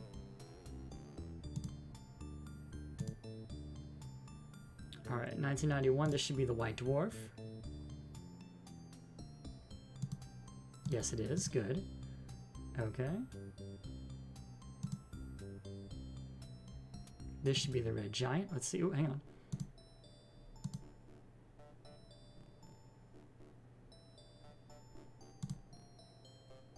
Yep, that's the red giant. Good, good.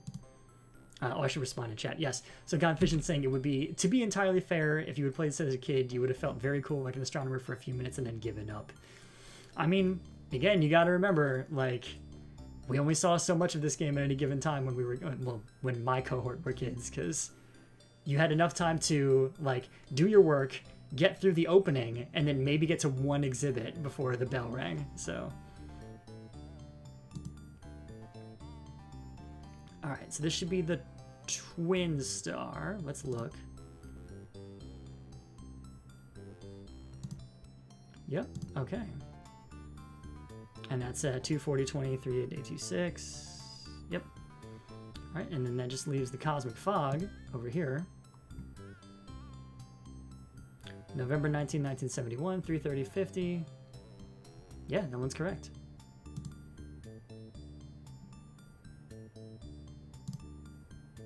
Yeah, okay, so I guess we hit project. What a star! I guess that means I got that one back where it belongs. All those little green people can thank me for restoring their sun to its rightful place in the universe. Wow, kid, you learned nothing from this. I'm not proud of you at all.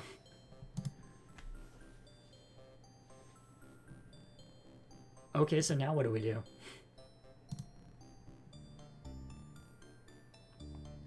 I have analyzed this system and I can tell you the out-of-place stars will twinkle when they are located on the main projection dome. Oh wait, do I have to say... Alright, hang on. I have to click on each one and hit project. Oh, yeah. There we go.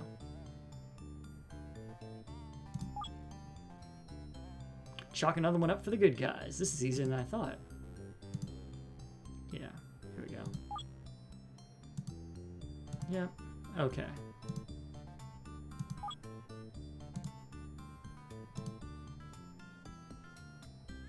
Well, I mean, all five are twinkling now.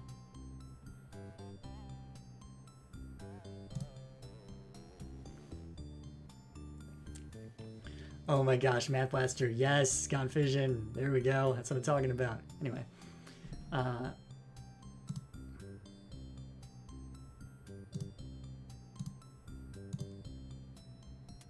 okay, so now what though?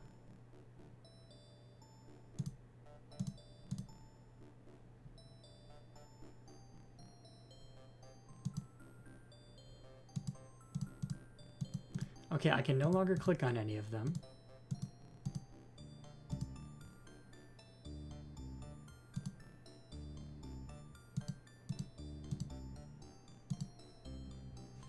The planetarium's projector can show stars in many configurations. Although the sky seems filled with stars, only about 3,000 objects are visible at one time. The projector must be set to the correct date, since the movement of the Earth changes the visible stars throughout the year. Okay, I just had to hit project one more time. There you go. Yes, okay, got it. That makes 5. I guess I just saved the universe from a date with data destruction. Now, back to the main hall to see what else has to be done. After this, fixing other museum exhibits should be a piece of cake. Oh, what a coincidence, we're going to the French Revolution. No, just kidding.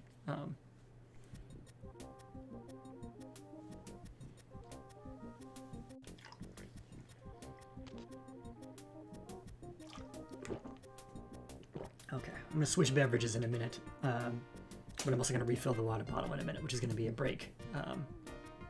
So let's see. Okay, Hanapengu got to pick last time and chose space. Artemisia, I think, is still lurking and was interested in either life sciences or, I think, world history. But if anybody else in the chat has any suggestions, by all means, shout them out. We'll see what we can do.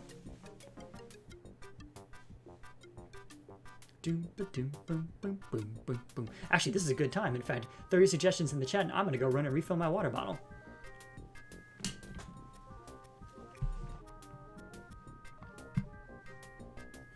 Oh, that's funny. I can't move the mouse away. That'll be fine.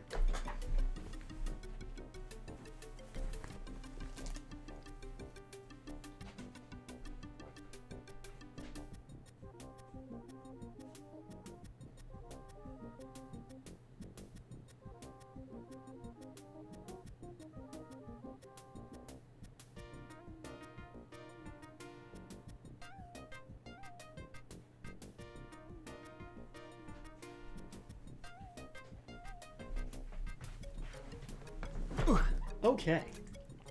We're back. All right.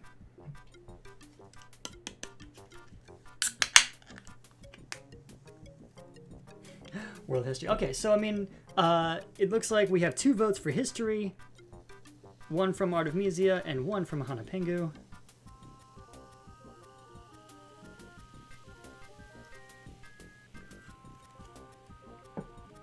Hang on. Oh, prehistory. Exciterifying. Exciterifying is an excellent word, Gonfission. I dig it. Hang on.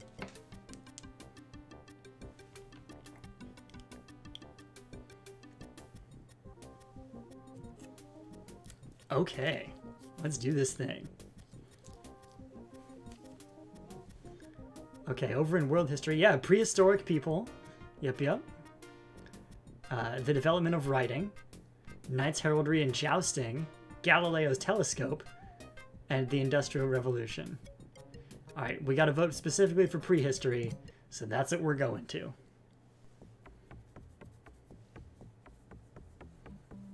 Oh, I kind of dig the music. Stone Age peoples, the first Stone Age people, appeared about 125,000 years ago. They lived throughout the world, including Europe, Asia, and Africa. They often wandered from place to place, lived in caves, and hunted wild animals such as the woolly mammoth. In addition, they gathered fruits and vegetables to eat. I also like Galileo Hanapengu. Maybe we'll do that one later. These hunters and gatherers were known as Paleolithic, which is to say early Stone Age peoples. About 15,000 years ago, in the Neolithic era, late Stone Age, the people of the Stone Age learned to grow grains and other crops. They settled down, domesticated animals, and built villages. This was the beginning of civilization, so-called. This is the woolly mammoth exhibit, but the beast seems to have flown the coop. Look at these tracks. They sure weren't made by a runaway squirrel.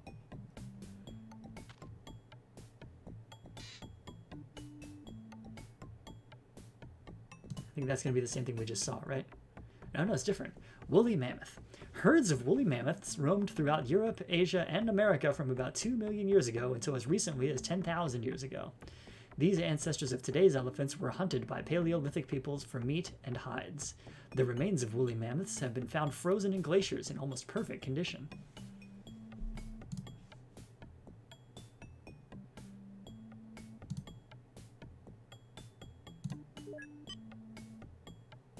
The cybernetic woolly mammoth has escaped from its pen. He is somewhere in the exhibit and must be returned to the enclosure before he destroys everything. You must find the giant beast and discover a way to get him back into the pen. The Paleolithic and Neolithic inhabitants of the exhibit can assist you. Interesting. Whoa, hey! What was that? It sounded like a herd of elephants, or one very large, hairy pachyderm.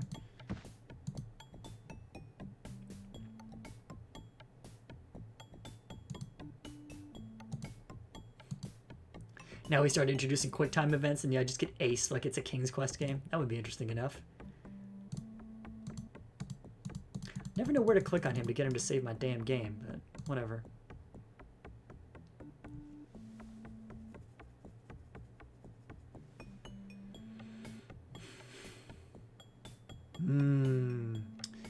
Get your cringe emotes ready, folks. Oh, wait, hang on. I'm searching for the woolly mammoth. Can you help me? He is loose and will harm our village. I must practice making fire with this stone and flint. Our village must not lose the secret of fire making. The yellow flames help us prepare our food and keep beasts like the mammoth away during the night. I don't want to keep him away. I want to find him and get him back in his enclosure. You may change your mind after you find the great trumpeter. Take this stone in case you need to make a fire. You will need flint also, but I have none to spare. Kid is way nerdier than he looks to just casually drop the word pachyderm. He doesn't, like, hang out on the museum's website after hours. Like, this kid is definitely a nerd. He just dresses like Kid Vid. But minus the, like, non-functional accessories. I like the fact that they call it the Great Trumpeter, because that implies that they know what a trumpet is.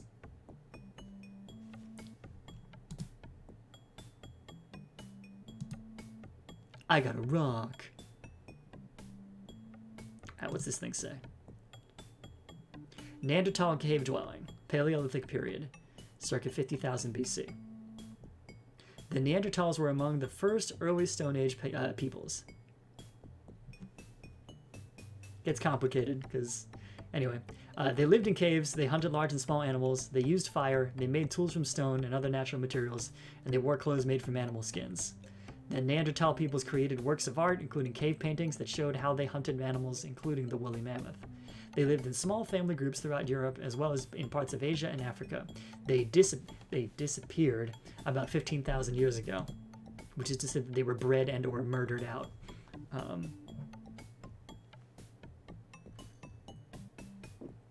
Oh, are we cooking a fish?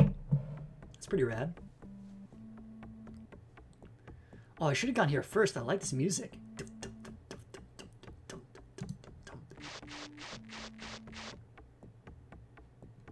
I'm searching for the woolly mammoth. Can you help me find him?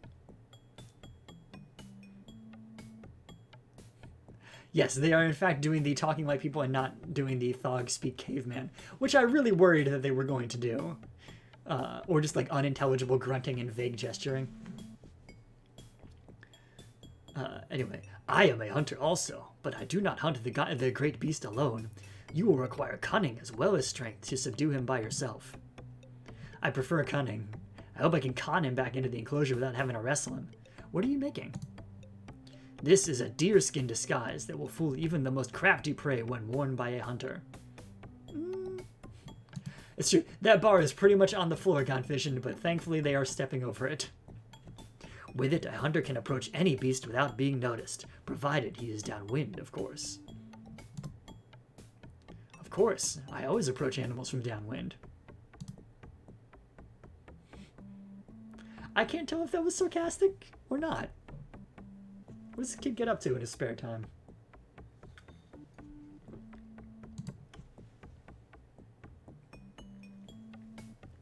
Oh, Gonfishin. I was sipping a drink when you said that. But yes, the rock music is quite good.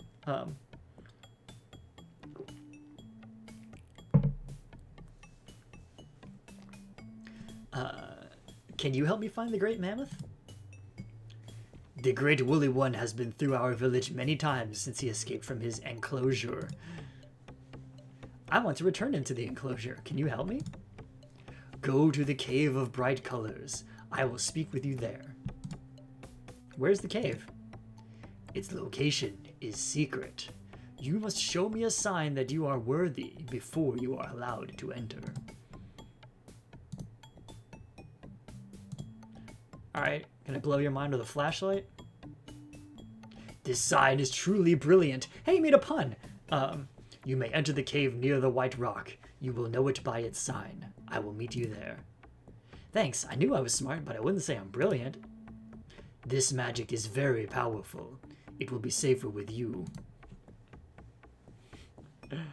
Good idea. You might get upset when the batteries run out.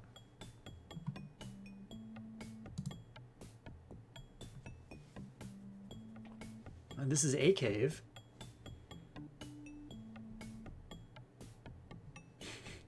He hustled over there from the other exhibit. The great mammoth fears fire. Dodongo dislikes smoke. He always runs away from the flame. But yes, Hanapengo, you are correct. It is kind of a weird mishmash of modern and non-modern language.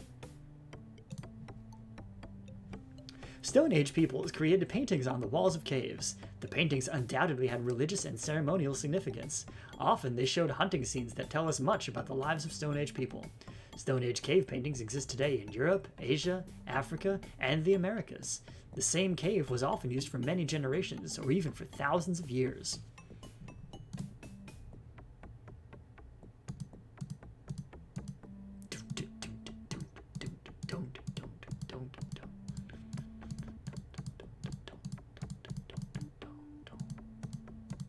Why did he have to go in here to tell me that? Or they, why did they have to go in here to tell me that?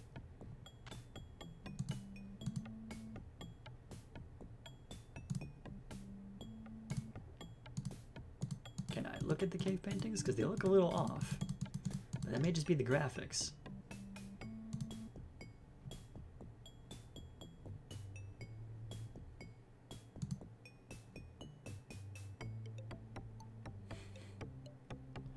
Yeah, no, your comment about it being reminiscent of the way stilted dialogue for indigenous peoples written in old Western movies gone fishing has me real worried about any time we're gonna look at history of Native Americans in the other one, but we'll see. Yo, what up, goat?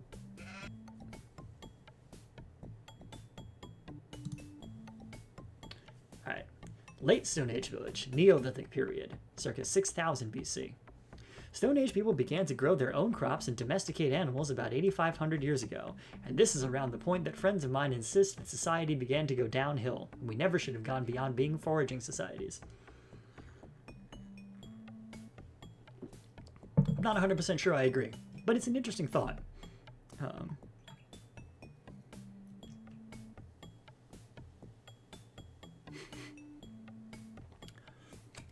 Gone Fishing, you are correct. It is not uncomfortable. I agree. Anyway, these people settled down in small family groups that later grew into villages and towns. The Neolithic peoples developed many forms of art, as well as new ways of hunting, fishing, and growing crops. Paleolithic artists created cave paintings that tell us much about their lives.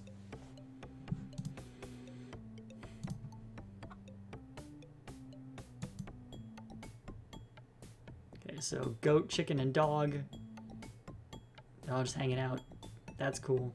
Baby just hanging out. That's cool. Alright, and then we can talk to the rest of the humans. So, human number 1. I'm searching for the woolly mammoth. Can you help me? I have seen only its tracks heading east. I am glad that it is gone. If it eats our fruit, there will not be enough for our children. He's a cute kid. Seems to have a runny nose, though. It is difficult to gather food and take care of a child. I do not have enough hands to do everything.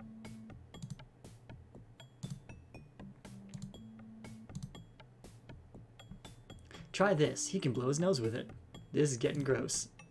Thank you. You remind me of my older child. He is always hungry. Take this basket of fruit. We will have more than enough if the woolly one stays away. Here's your cloth back. I'm afraid it is a bit soiled. Thanks. I wonder what comes out of a cybernetic kid's nose.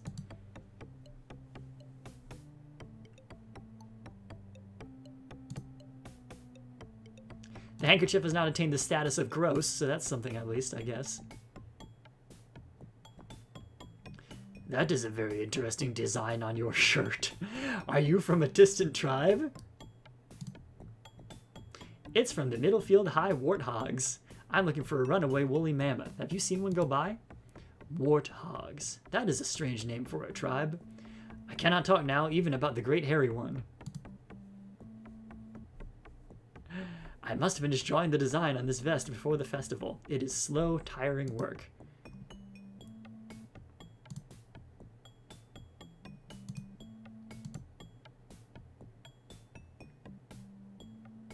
It looks like a dot-to-dot design. Try this pen. It'll help you finish your work more quickly. Can you help me now?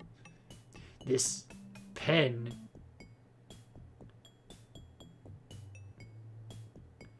he might have said high school, so he might be like 14, Hanapengu.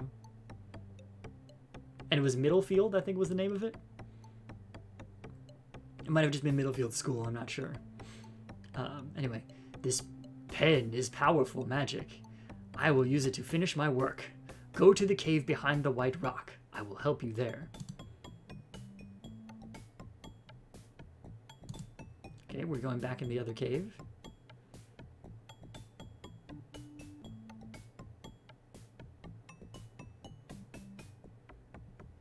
The great mammoth eats our fruit crops. He is drawn to the red fruit. Imagine being a preteen and carrying a handkerchief. I knew kids who did that. Like, back in the days before, it did get grubby. But, like, you know, those little packs of tissues hadn't always existed, and they certainly weren't always cheap, so...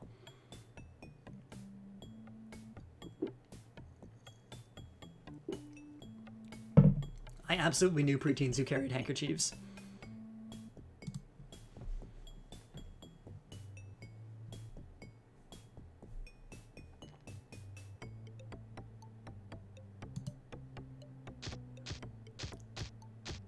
Hit stuff with sticks. Yeah.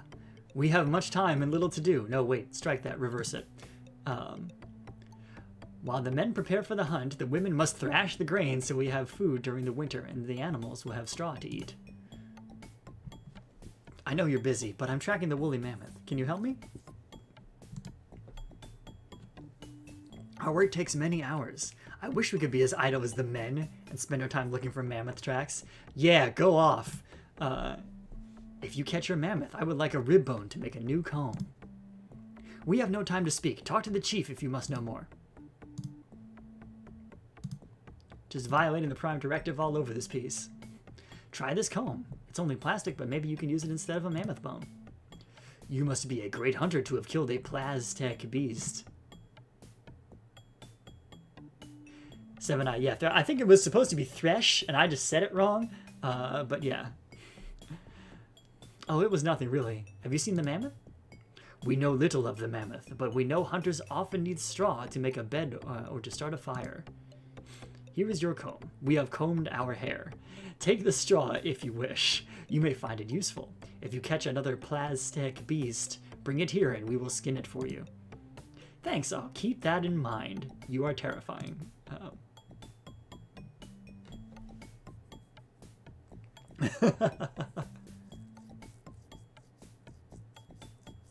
Oh, interesting information, Gonfish. Threshing and thrashing are actually the same thing.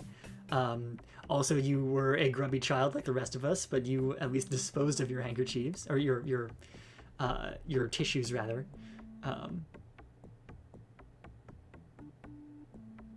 Anyway.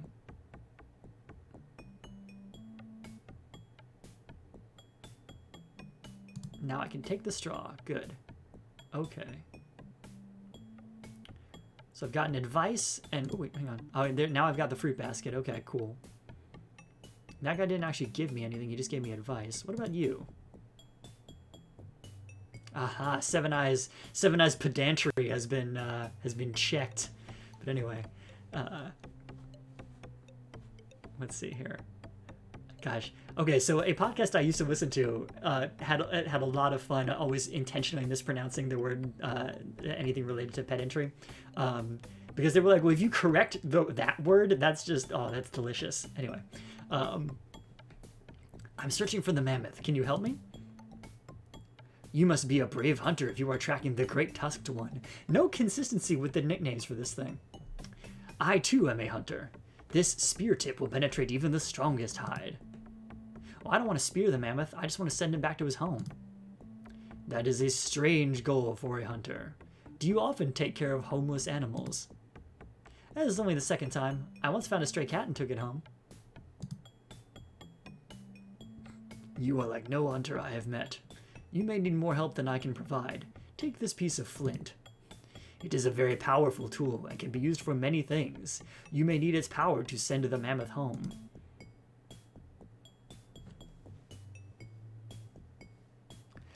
Don't just take home stray cats. Like, there's a whole thing you should check online on how to do that properly. Much better to get it from a shelter where they've checked it and everything. But anyway.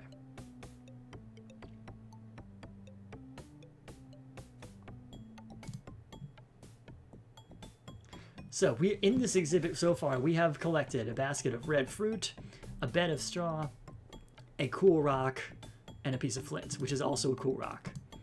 2 cool rocks. Living his best life. Okay.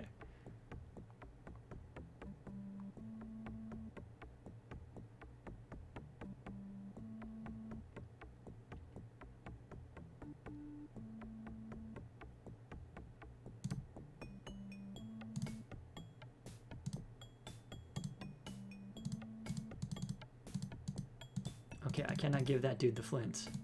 Can I give him the stone? No. Okay.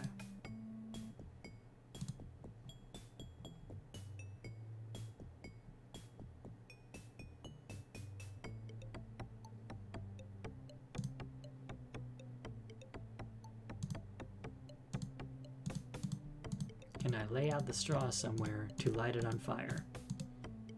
Can I combine inventory? No, I cannot. Okay.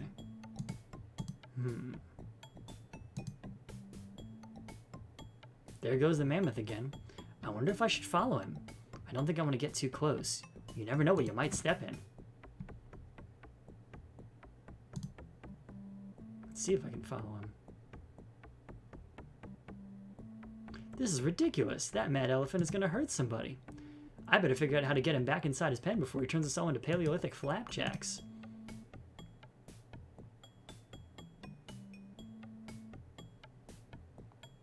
Where did he go?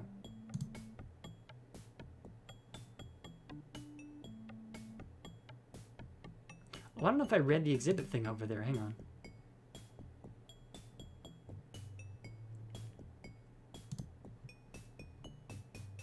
Oh, no, I did. Okay. Alright, let's check in with our boy. The database for this room is not complete, but I have conducted a partial analysis. These Neolithic villagers will help you with both objects and advice. Talk and trade with them as much as possible. When you have everything you need, you must use what you have learned to get the mammoth back into its enclosure.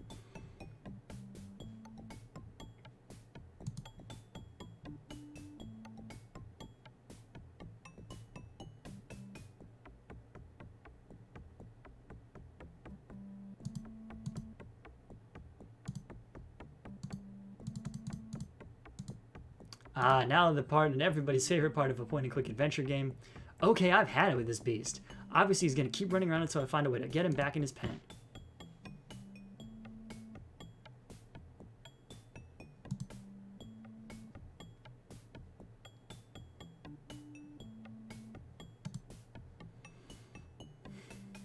Now it's called mash stuff from the inventory until something moves, or does something, or something.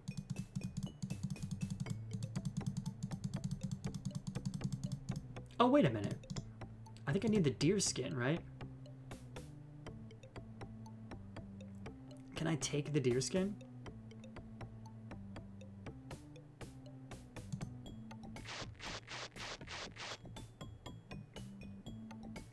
I have used a skin such as this to fool the Great Hairy One many times.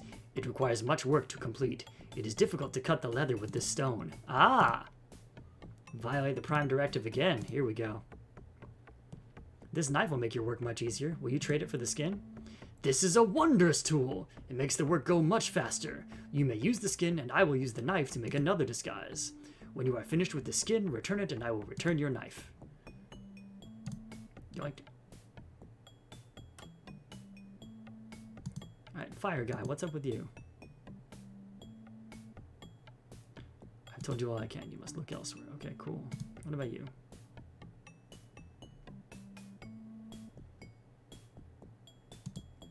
Yeah.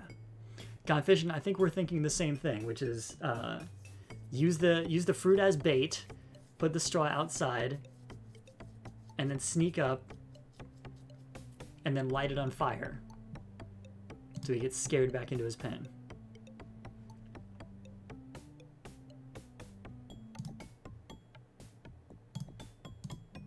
Haha! Brilliant! I love it.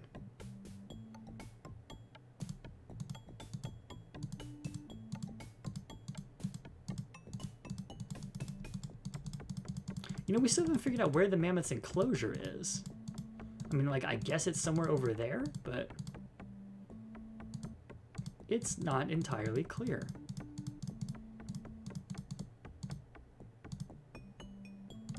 Alright, can we set the straw down somewhere?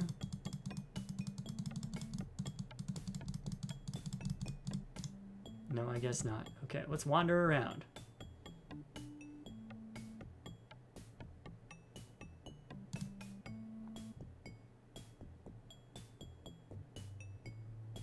Can we set any of that stuff down here?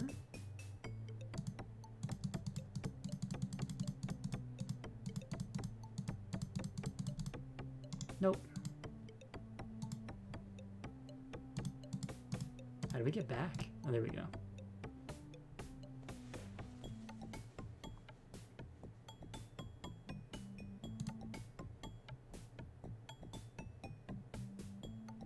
Oh, there he goes.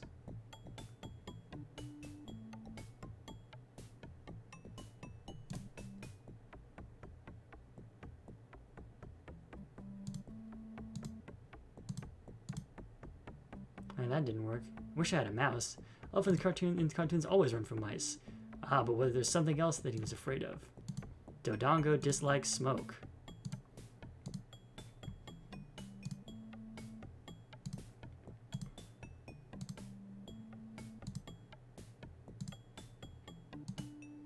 There we go.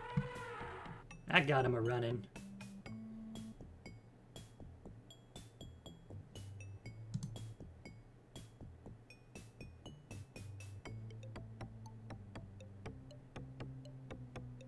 But somehow not to hear?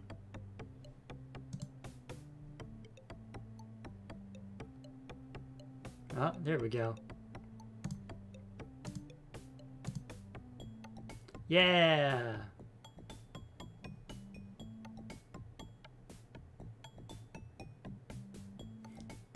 Dance party! That was a great hunt.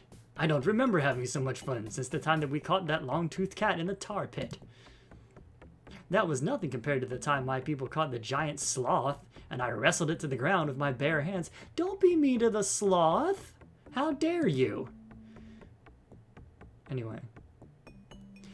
Making fire with flint is not that easy. I mean, like, true. You can stack the deck a little in your favor. I've definitely done it with, like, you know, like one of the mass-produced flint things that you use. And it's, you know, it takes a trick. And doing it with just regular straw would probably be challenging. But, yeah. I don't know. Fire making is definitely a skill. The folks on Mythbusters don't have that skill. Famously, I remember watching the one where they tried to make a fire by rubbing two sticks together and they couldn't do it. And they're like, we would say the smith is busted, but we know for a fact that it's been done a lot over the centuries and even by children. Like, this is a thing that you can do. We just can't do it. So, just goes to show, Mythbusters is flawed sometimes. Anyway. Why do I think these stories are going to get bigger and bigger as time goes by? Our people should celebrate together. Let's make the preparations. Well, that takes care of this exhibit. Now that I've put that hairy elephant in its place, I'm ready to tackle anything. Too bad I have to give this deerskin outfit back. I'm beginning to think it's kind of cool. I guess I should go back to the main hall instead of going to the Paleolithic party. I guess I should check the other exhibits to see if anything else is messed up. We can assume they returned the stuff, you know.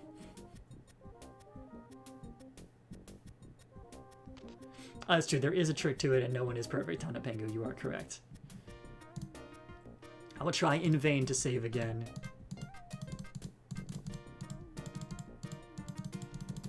I don't know how you're supposed to do that.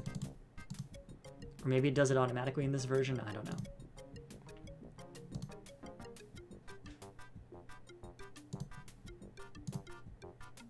I would be very sad if after all of this it doesn't end up saving, but it is what it is. Alright. So that's 3 down. Many more to go. This was a long game. Okay. Oh my god, hang on. I think I saw Hall of Dinosaurs. Alright, we're doing Hall of Dinosaurs, kids. Does the MMO... No, this is a DOSBox game, and this particular ROM doesn't have a save state feature. Not that I know of, anyway. I tried to look for it, and I couldn't find much about DOSBox save state stuff. Like, even when I loaded it up in DOSBox in RetroArch, the save state feature was disabled.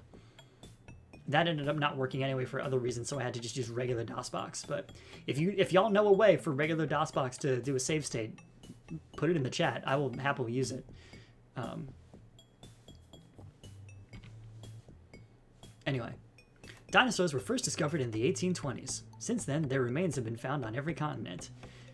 They were the largest creatures to ever live on land, and they dominated the Earth for more than 150 million years. This is some computer lab. I don't know what they do here, but it sure looks important. Maybe it's some type of government work. And just think, all of that computing power, and it's like 1/5 the power of your average iPhone. But all right, what do we find out here? The study of dinosaurs has proceeded for over 150 years. Many scientists have spent their lifetimes excavating dinosaur fossils and assembling them into models of these ancient beasts. The National Museum has made an amazing breakthrough that enables paleontologists to assemble a dinosaur skeleton almost instantaneously. The Dinosaur Reconstruction Computer, the DRC, uses the latest computer technology to assemble a dinosaur within a few minutes. This computer is on display here for everyone to see.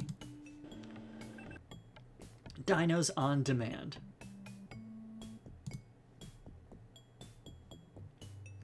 The program that builds the dinosaur skeletons in the Dino Reconstruction Computer has been wrecked by the museum-wide computer virus.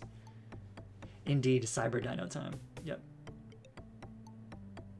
Oh, Hanarchy, so there are forks of DOSBox that do. That's interesting. I may have to look into one of those. The program has continued to function, but with the wrong data. The dinosaur skeletons it built are completely corrupted. You must rebuild the skeletons for each display to correct the corrupted data.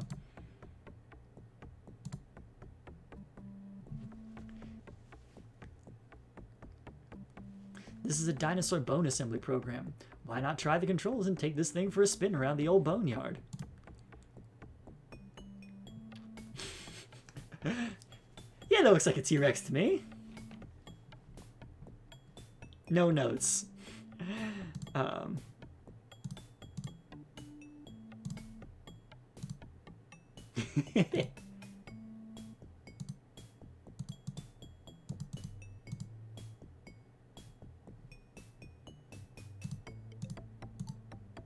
Oh, these are fun. I'm sad to try and do it like the legit way.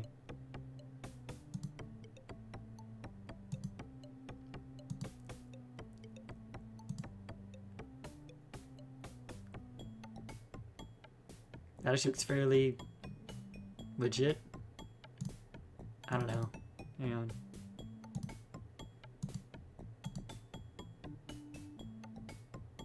No, that looks too small, I think. Yes, very protospore. You are not incorrect. Well, that's definitely the stegosaur.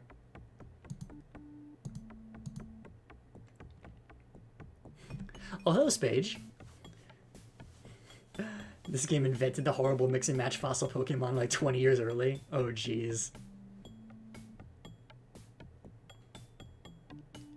Chef Tig, oh, hello. Wait, what? Chef Tig, you're someone who... What? Okay, I don't know who you are, but you played this game with me in Ms. Messer's class, presumably. And that's pretty cool.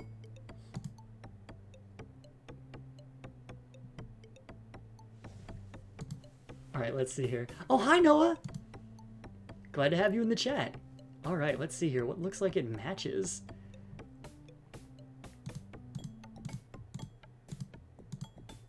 I mean, like, that's clearly the T-Rex head. Oh, the neck is probably weird. Yeah, there we go. That's a little closer.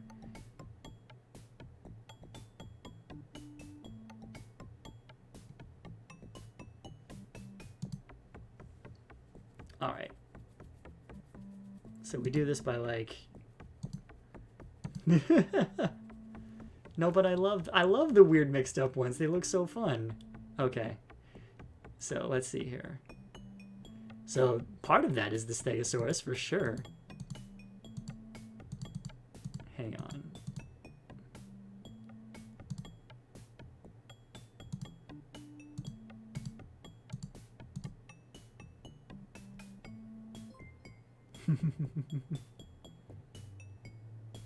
Oh, hey, thanks for the follow, Spage.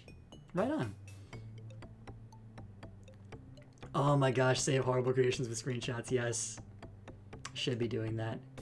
I'll have to go back and get them from the VOD or something later. But let's see here.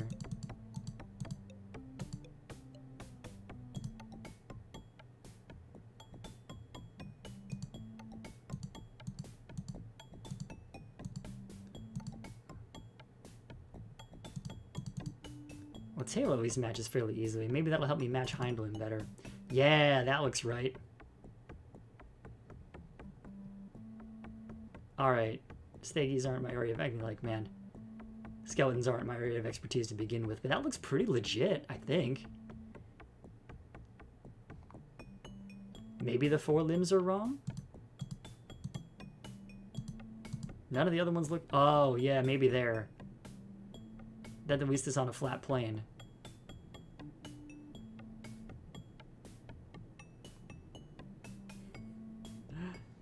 Spage being too goal-oriented to appreciate how silly these looked when playing as a child. Nice, nice, nice.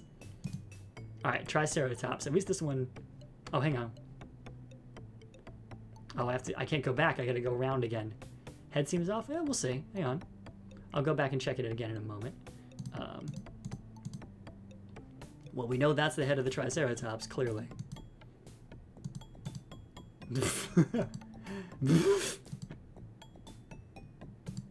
So it's one of these necks. Maybe that one?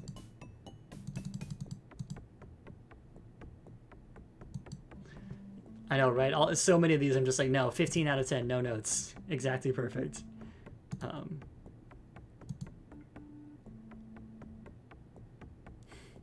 Long necky Tricera friend.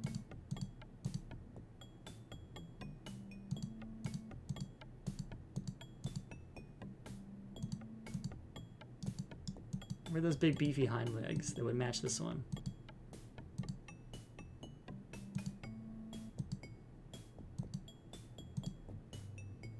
I guess it would be that one. Seems a little weird, but...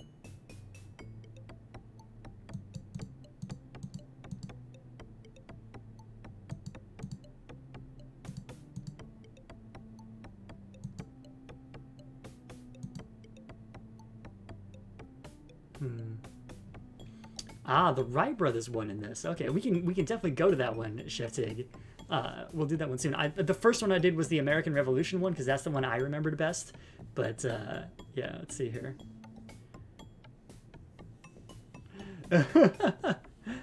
Yeah, no, the delay is a little rough, and I'm sorry about that. I can't do much about that, but we'll see here.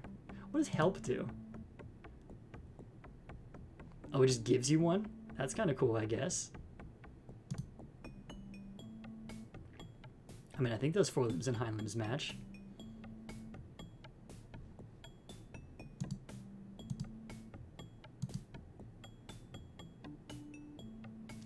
Big cheats. Yes, Spage, indeed. God,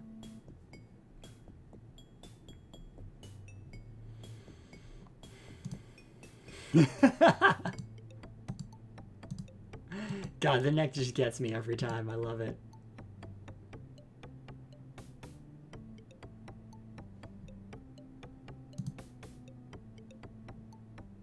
How did we end up with this head for the T-Rex? Hang on.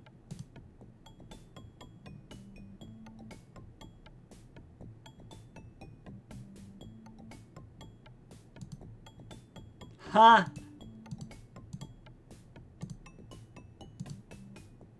I mean, that looks like the right neck. It's certainly the right body. Forelimbs are definitely right because it's the little arms. Hind limbs.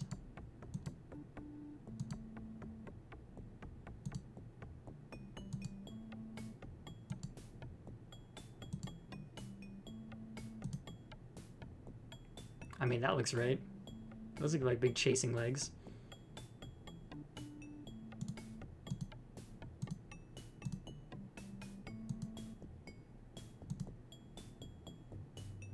Maybe that tail?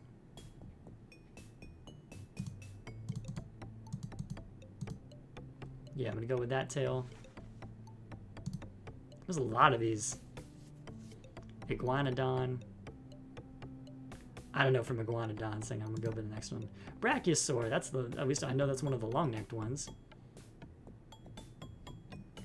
But that's the one that they used to get mixed up, right? Oh, I don't even know. Hang on, exit.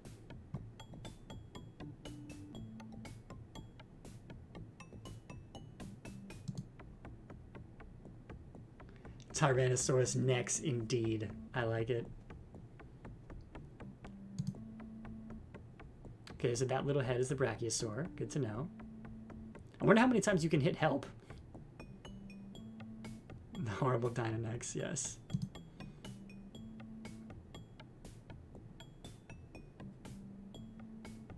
Long wraparound tail would be the Brachiosaur. That would make sense to me. Hang on. Could be. I mean, it's either that or the, like, Diplodocus, I would guess, but I don't know.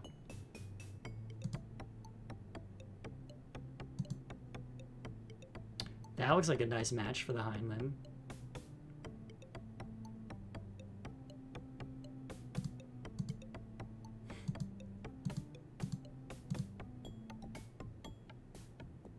Maybe there for the forelimb?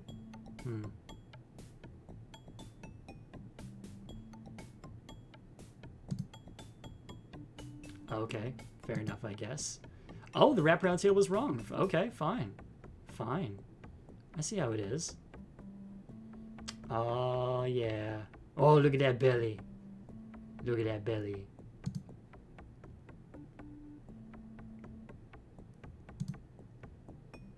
Alright, Stegosaur. So this one came out looking a little weird.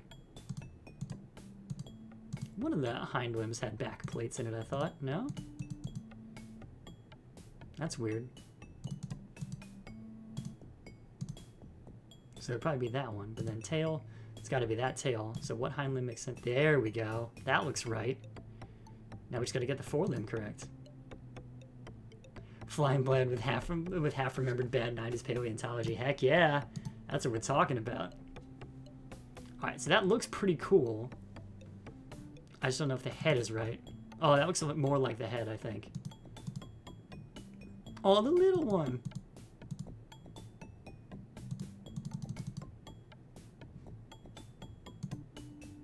Hey, we got it. All right, Steggy is done.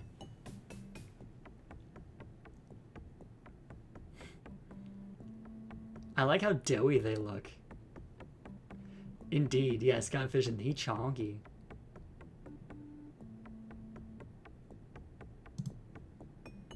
Triceratops with the little T-Rex arms. I love it.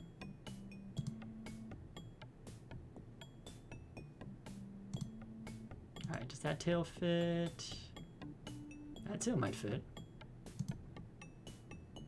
Uh-oh. The computer program is overloaded. It cannot provide any further clues for this skeletal reconstruction. But how do I get it to go?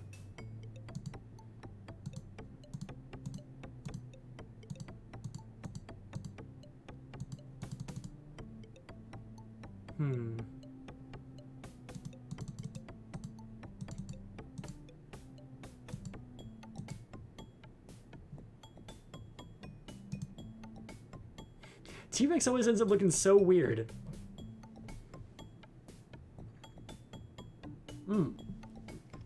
Oh, good call. Shit, I forgot there was an OK button there. Hang on, let me go back to that. Brachiosaur done. Stegosaur done. Triceratops, okay. Oh, nope. Oh, no. The skeletal reconstruction does not match existing data records for the dinosaur species. The skeleton will be disassembled. Okay, but it put it back as it was, so...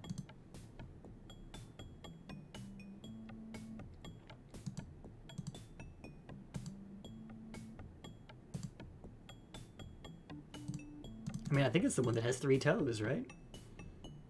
It would have to be. That doesn't seem like enough neck. Oh, and it fell apart again. That's too much neck.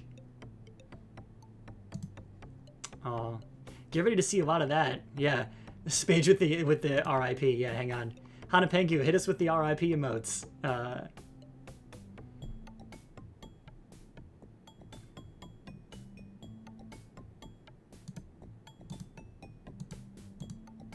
So something else on this is wrong. There we go. Thank you, Hanapengu.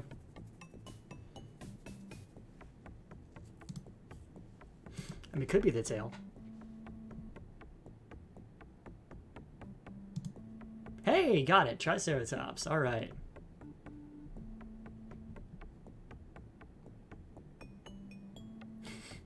Oh, Shift Taking Nice is a cross one. I like it. Okay. Our poor forsaken T-Rex.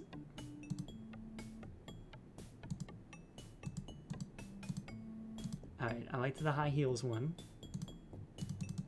This one's got to be little arms, right?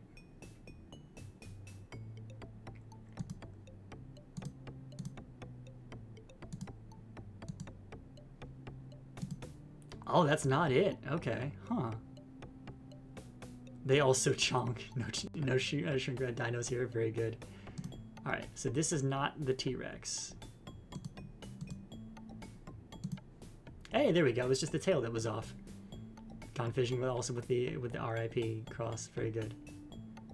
Oh, look at that boy. That looks like a hand puppet of a T-Rex, and I'm here for it.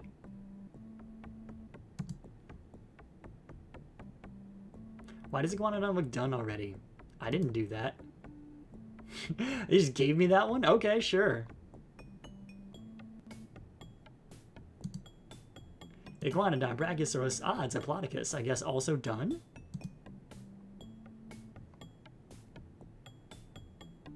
The game took pity on me because that took forever. Okay, cool. Stegosaurus, Triceratops, Tyrannosaurus Rex, Iguanodon, Brachiosaurus, Diplodocus, or Diplodocus? I don't know. Stegosaurus, Triceratops, etc. Yes. Okay, exit. Haha! That was tough, but I'm glad I boned up on paleontology before I came down here. I wonder if the dinosaur exhibits are in any better shape. Maybe I should take a look. So that wasn't even the exhibits. Jeez. Yeah, I was wondering about that, if the parts got used up as they were completed, Chef Teague. I'm hoping that's what it was, but it seemed like some of them kept cycling through, so I don't know. Yeah, I read that one already. Okay, cool. Ooh, it's making old school computer noises. I like it. Now that's what I call a tyrant lizard. Oh, look at that boy.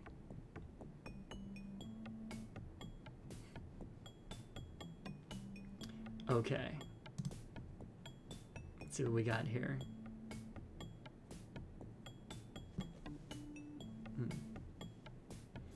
Okay. Tyrannosaurus Rex. This flesh-eating dinosaur from the Cretaceous period stood more than 15 feet, 5 meters tall. It weighed as much as 7 tons and was the largest of the carnivorous dinosaurs. T-Rex remains have been found in North America and Asia. Although the tyrant lizard may have been more of a scavenger than a hunter, it is still one of the most popular dinosaurs among the young and old. Tyrannosaurus was noted for its large head, thick tail, and very short forelimbs. Chef Tig, you are correct. As we know now, they were all fat birds. So, right amount of chonk, they should be fluffy instead. Okay. You got something for me? No? Just chilling? Cool.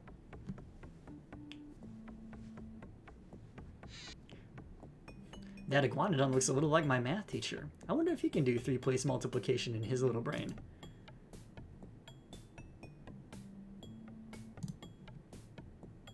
Iguanodon. This dinosaur walked upright on its 2 feet. It had large, strong legs and medium-sized forelimbs. This was the second dinosaur to be given a name. It lived in the early Cretaceous period about 100 million years ago. Iguanodons were about 15 feet or 5 meters tall. An updated Museum Madison would be delightful, though possibly more hit with us than the kids. Yeah, probably. I mean, like, I wouldn't be surprised if actual museums had fun edutainment things on their websites now that are better than this. I mean, if the Museum of Science doesn't have something like that, I'd be very surprised. Loving the TVs in the corner that are doing nothing, though. I didn't know the Brachiosaurus was so tall. I wonder what was kept in that bump on its head. Ah, but what about its second brain? Brachiosaurus. This giant from the Jurassic period weighed in at over 80 tons. It stood 45 feet or 15 meters tall, and it measured 91 feet or 28 meters from head to tail. It ate enormous quantities of plants daily to sustain its body weight. It was able to reach high in the treetops with its long neck. Brachiosaurus may have been the largest land animal ever to roam the earth, but new discoveries may uncover even larger dinosaurs. I feel like the person who would really know the answer to that would be Growler from Thou Merciless Graves, who's, I don't know what names they go by on the socials, but they would they do stuff related to edutainment, so they would probably know all about it. Anyway.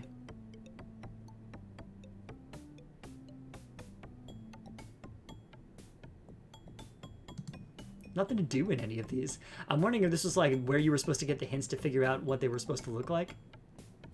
That's one long dinosaur. I bet she would make a great water slide if you could get her to stand still. Yabba dabba doo!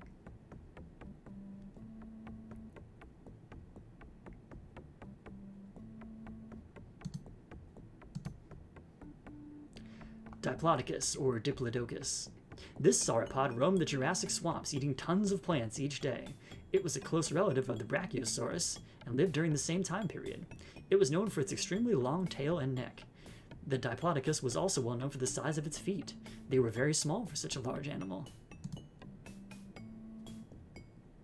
Yeah, gone fishing. Exactly the same point I'm saying. I'm wondering if this would have had the messed up skeletons before, and it might have. With like an outline of what they were supposed to look like or something. That way I could have had a hint on that. Anyway, those three horns look dangerous. I'll bet he could play fullback for any team he wanted. Stick to the nerdery, kid. Triceratops. This is the dinosaur with the three-horned face. Why did that get me? I don't know. It moved across the Cretaceous landscape in herds and probably cared for its young long after they were born. Its short, stout body, bony face structure, and thick tail made it a formidable enemy, although the Triceratops was a plant eater. Yeah, these might have looked exactly like this as is, and then you just had to match the skeletons later.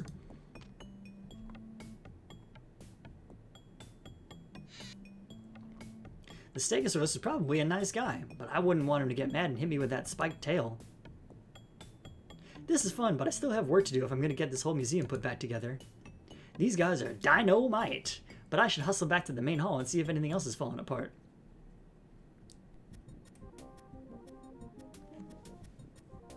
Oh, I didn't get to talk about the Stegosaurus and its Thagomizer. Oh well. Indeed, dynamite.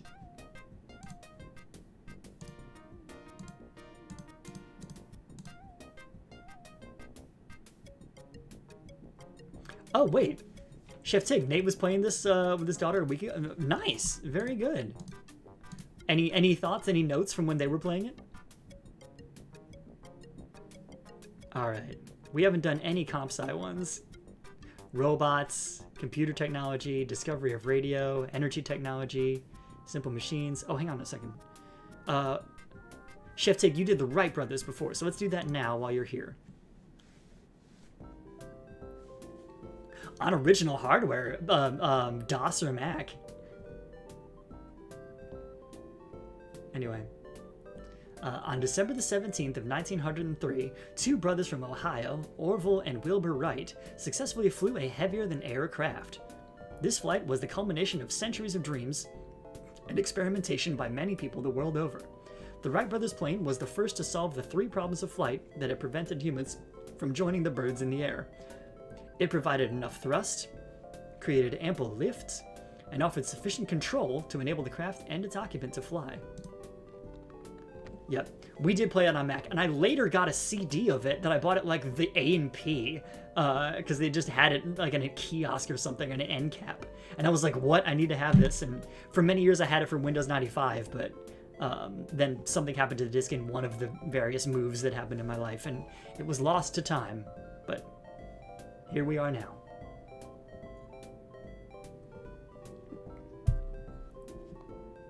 Kind of a jaunty tune.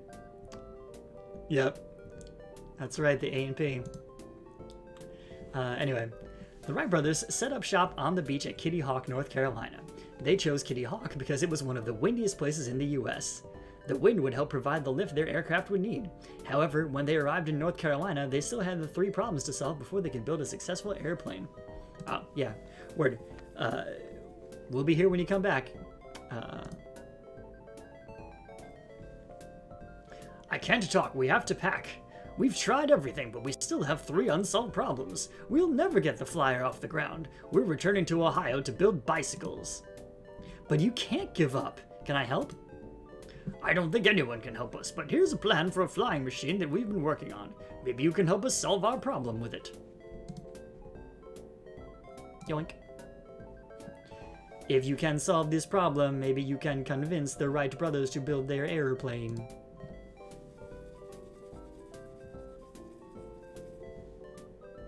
Ah, another jigsaw.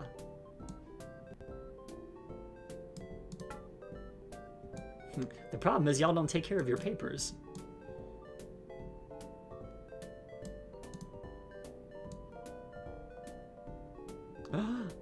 Hey folks, guess what? We're about to have a guest star on the stream. Oh no, maybe not, he faked me out.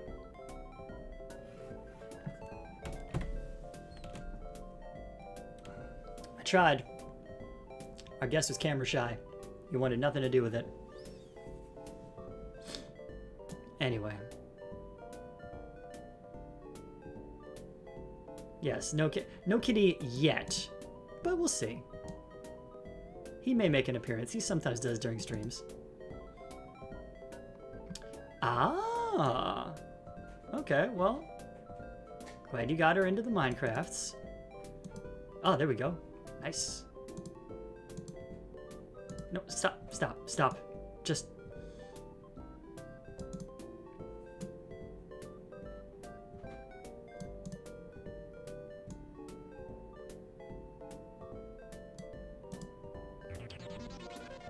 Ooh, that was kind of a cool sound effect. Hey, Orville, take a look at this. Maybe this kid can help us after all. He put those scrambled flyer plans back together. It's worth a try. What can I do to help out? If you can solve our 3 problems, we may be able to get the flyer off the ground. If you can't, maybe you can come with us to France to invent the food processor. Huh? Yes. See, Confusion, the problem is that Merlin loves no one except for my wife. So, there you go. Anyway. Maybe I better get started before you decide to go to Italy and invent the flying pasta machine. May we be blessed by his noodly appendage. Go to the other rooms in the workshop. You'll see what has to be done in each room. We'll give you any information we have to help out. Cool, I guess. I hope you've come to help us pack. We've wasted enough time here. But you seem so close to making a successful airplane. We've wasted enough time. We're going back to Ohio to get out of this wind. Take this and put it somewhere. What is it? Oh, it's a whole bunch of tools. A hand crank, a set of pliers, and a wrench. Cool, cool. Alright. So I think we're done in this room for now. Chef Tig, anything sparking your memory?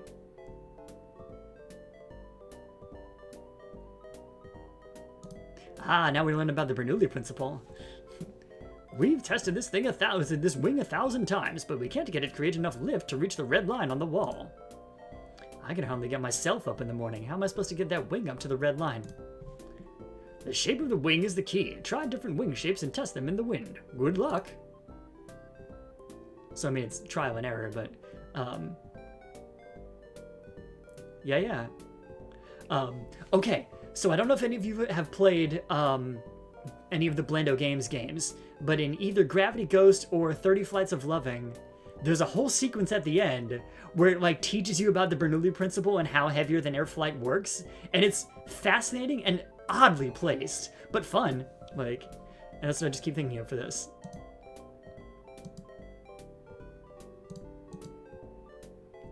So that just changes the tilt.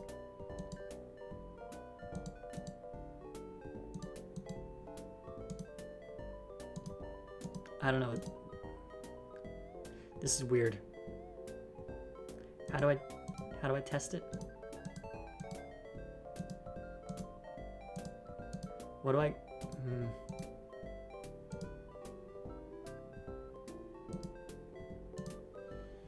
Let's read the thing for a moment. Ah, open the windows. I was clicking on the windows and nothing was happening, but yeah, thank you. Yeah. Anyway, Wilbur and Orville obtained the latest information on aerodynamics from the Smithsonian Institution. However, much of the information was incorrect or incomplete. The Wright brothers were forced to experiment themselves. First, they had to discover how to create enough lift with their wing. They knew the lift was determined by the shape of the wing. I am trying to click on the windows to open them, and nothing is happening.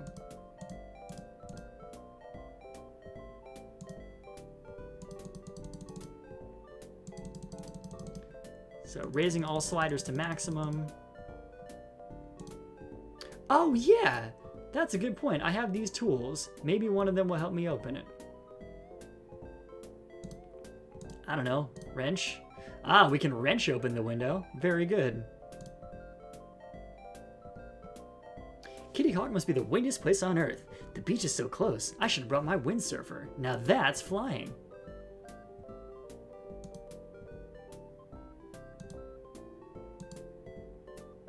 Okay, got it a little higher.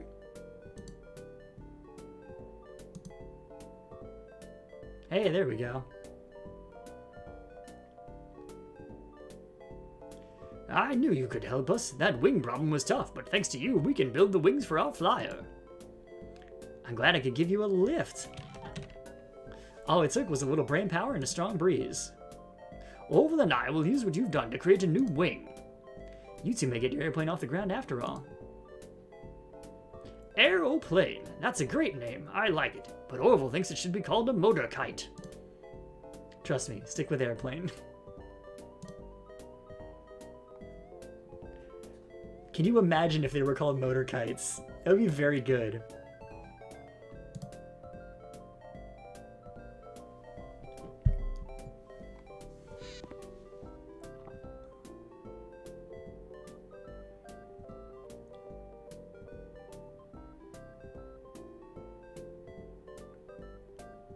Let's see what he's got to say. We haven't figured out how to get the engine to push the flyer forward fast enough to take off. We built new engine parts, but we can't make the engine work.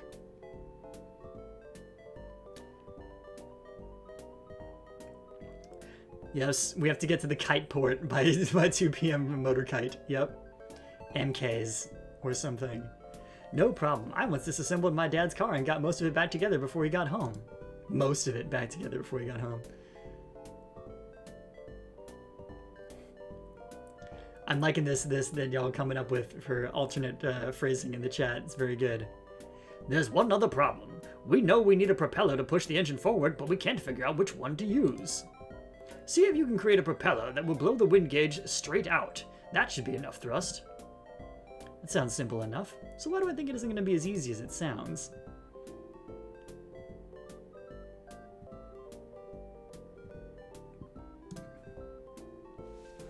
This looks tough. I wonder where I should start. I guess I should just put the pieces together. I'm sure they'll all fit. At least I hope so. Oh, interesting.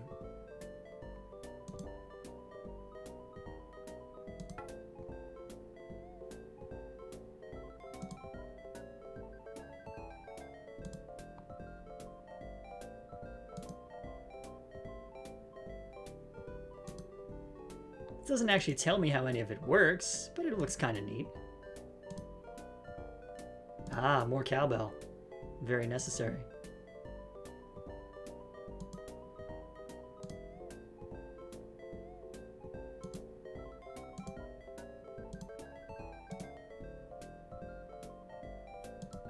Yep, that's how engines work, as far as I know.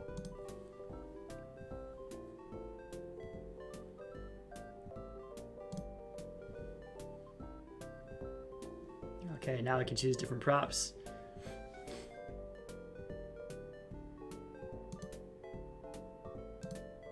This looks vaguely like airplane propellers.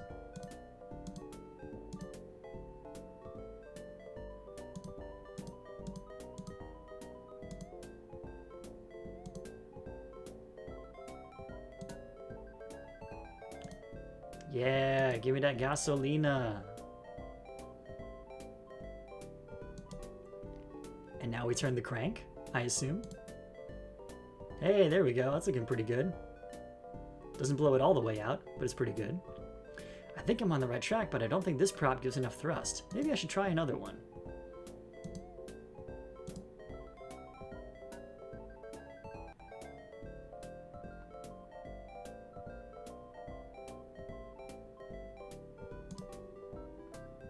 Alright, going in the other direction. We'll try the skinny one.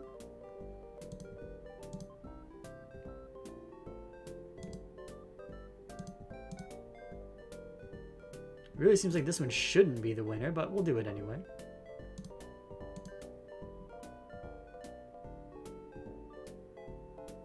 Yeah, I didn't think so.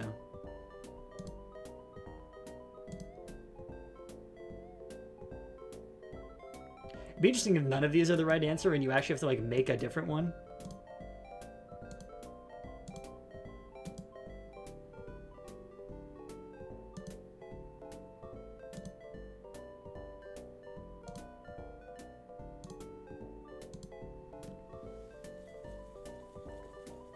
Hey, there it is. Yeah, no, as, you know, Chef Tig, you're not wrong. This is a decent intro to point-and-click adventures if you're not just going to give your kid a LucasArts game, which might be better, you know. You're making a lot of noise. Can you keep it down? Hey, you got the engine and propeller to create enough thrust to work the wind gauge. That's great. Maybe Wilbur was right. You can help us. Power is my middle name. I'm not going to tell you my first or last name, though. Yeah. But I see you still have work to do. I was afraid you were going to say that. A hero's work is never done. And I mean, like, we get started on King's Quest, so most point-and-click adventures are probably fine.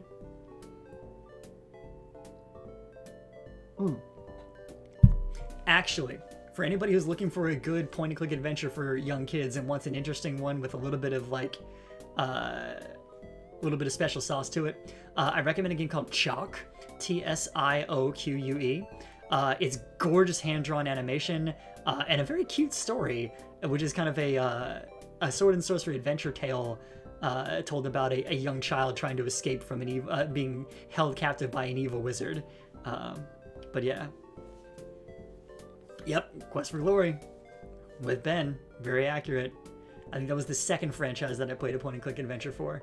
I had already played... we had gotten King's Quest 6 before I moved to the same town as you. So, anyway.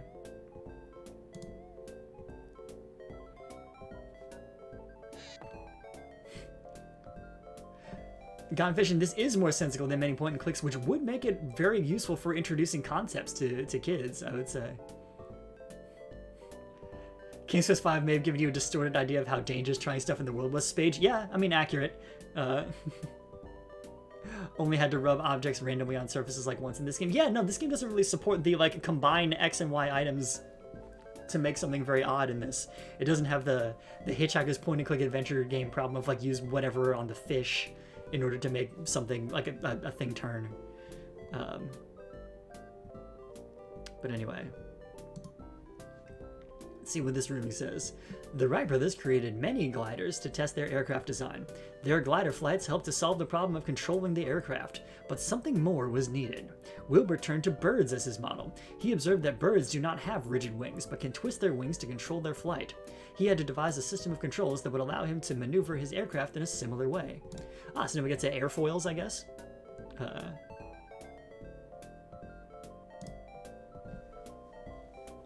We haven't been able to attach the wires to the wings so they will make the wings twist correctly. The wires must be attached so that the bottom of the wing tilts up while the top tilts down while the levers are moved. It works like a bird's wing to change the direction of flight. How will I know if I put my wires in the right places? After all, the last time I looked, I wasn't a bird. You attach the wires and leave the testing to us. I will know when you have done it correctly. You may not be a bird, but I have studied them closely. Good point. I just assemble the cables. That's it. That's all you have to do. Good luck.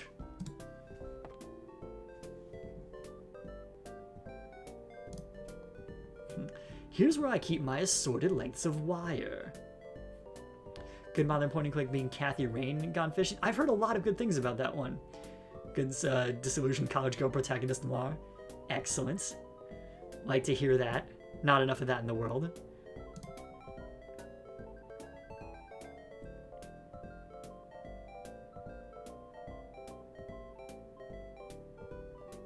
Perspective is unkind. What can I click on? Nothing yet. So I think I have to do this with the wire.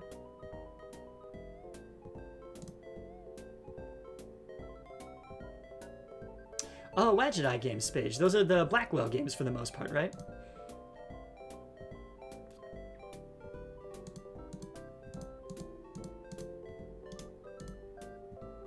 Maybe first I cut the wires with the pliers.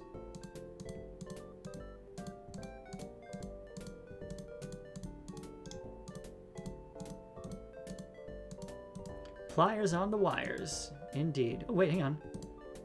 Tell me I can look at something over here.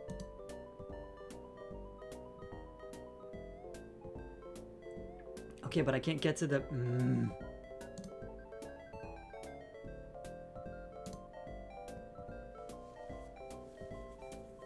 Unavowed is the one you're familiar with, Spage. Okay, fair enough. Yeah, no, I think Wadget Eye Games is the company that made the Blackwell Legacy games, or the series of Blackwell games, which all look very cool.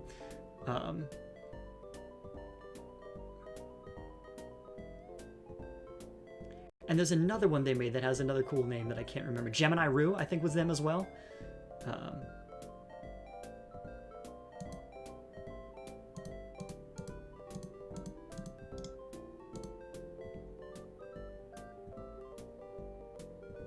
Yes, and Gemini Rue. Yeah, there we go.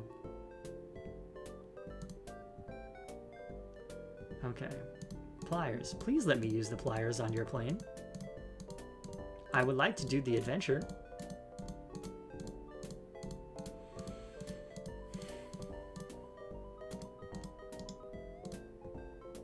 Alright, here we go. Hang on. Got Envision saying the first Blackwell game was fun, but they got bogged down trying to get the director's commentary achievements and realizing they did not actually care about the director commentary. Achievement hunting will do that to you. It'll ruin a good game experience if you let it. Anyway, the cybernetic replicas of the Wright brothers, Orville and Wilbur, are trying to invent the first powered airplane. The virus corrupted their program, so... I'm not reading this in character. The virus corrupted their program so they cannot solve their 3 problems that will enable their plane to fly. They have decided to leave the museum and return to Ohio. You must help them get their flyer off the ground by solving the 3 problems of lift, thrust, and control so that they do not leave. Yeah, cool. Can you tell me what I can interact with in this scene? Because I can't seem to click on this without, I can't seem to click on this with any items equipped, and when I have no items equipped, there doesn't seem to be anything I can click on in here.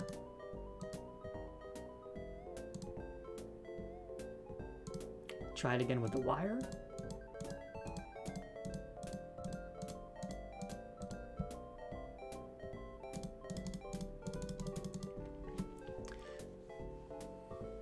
Oh, interesting question. Can we combine items in the inventory, Chef? Let's take a look. Oh, that's the first time we've been able to do that. Holy smokes. This just opened up a whole realm of possibilities. Nicely done. Spage, saying that we should give the animatronics freedom of self-determination and releasing them on an unsuspecting world, I've seen a documentary about that, and it was called Westworld. And honestly, I'm for it. Hang on. Oh, I was joking before, but this is where I keep my assorted lengths of wire.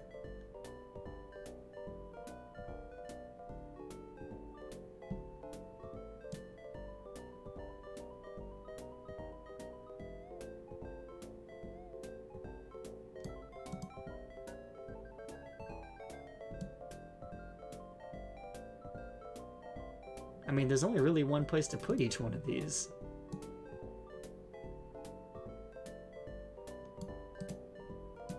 Not much of a puzzle.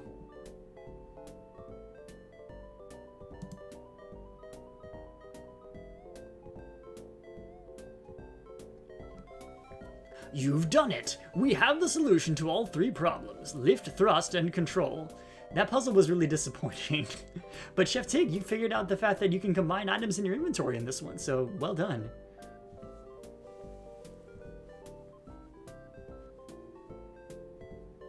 Ooh, Spades, you might have a point. Those might not have actually been the controls. I don't know. But, hey, you know. You've done it. Yes, okay, we got it. Blah, blah, blah. I never thought you would solve all 3 problems, but thanks. I still like the name Motakite. The Moko. The Moki. There we go. Mokai. Mokai for short. We better unpack and start assembling the flyer. We're going to be here a long time. Wait a minute, Wilbur. Does this mean we have to stay in this wind? Can't we talk it over? Ah, Spage to Wikipedia for the answer. Nice.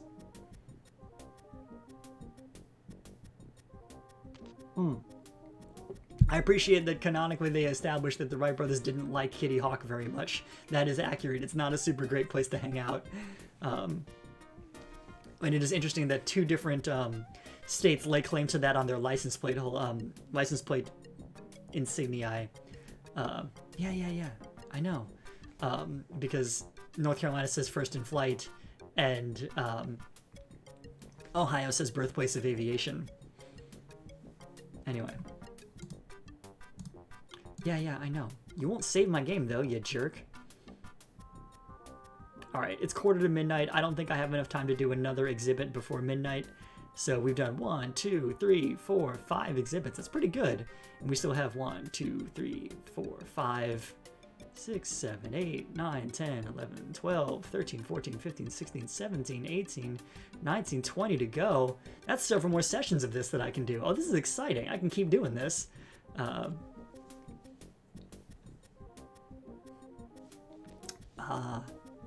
Oh, Hanapengu, your character in this isekai needs the Ryan North Time Traveler's Essentials thing, where it has the breakdown of like a lot of the different major scientific advancements and how to do them on a single sheet, and it's just like, oh, that's a good one. Anyway.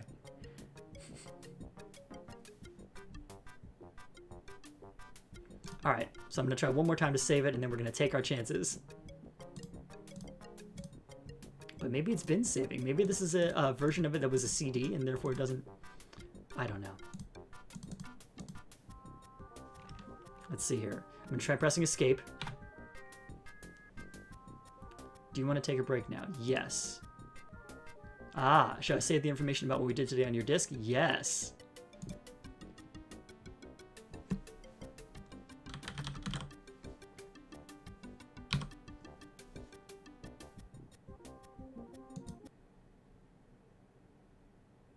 Haha! It's saved! Hooray! We did it. Okay.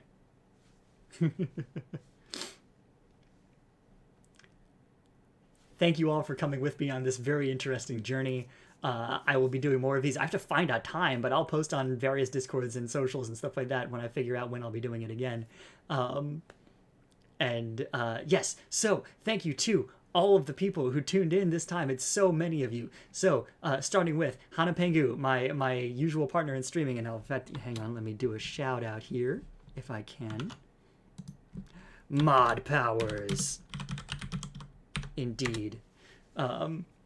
Okay. So yeah, so there's the link to Hanapengu's one. Thank you to Gone Fission for tuning in. Can I, hang on. Can I shout out Gone Fission? I can! Yes, Gone Fission, the member of my friend group who has the lock on edutainment games for sure, and always has entertaining Nancy Drew streams when they do. Yes, so thank you to Hanapengu, thank you to Gone Fission, thank you to Art of Mesia, thank you to Spage, thank you to Chef Tig, thank you to... Who else was in the chat? I feel like it was a lot of people. Thank you to Hanarchy, thank you to... hang on. Not so many people that I can't shout them all out by name. What was the... I'm going back. I gotta remember. Seven Eye. That was the one I couldn't remember before. And I think that's everybody who commented in chat. And thank you to everybody who watched and didn't comment in chat and who lurked. And thank you to anybody who watches the VOD later. This is awesome, and I'm so glad to be sharing this with all of you. And until next time, have a good night, and remember to check your facts.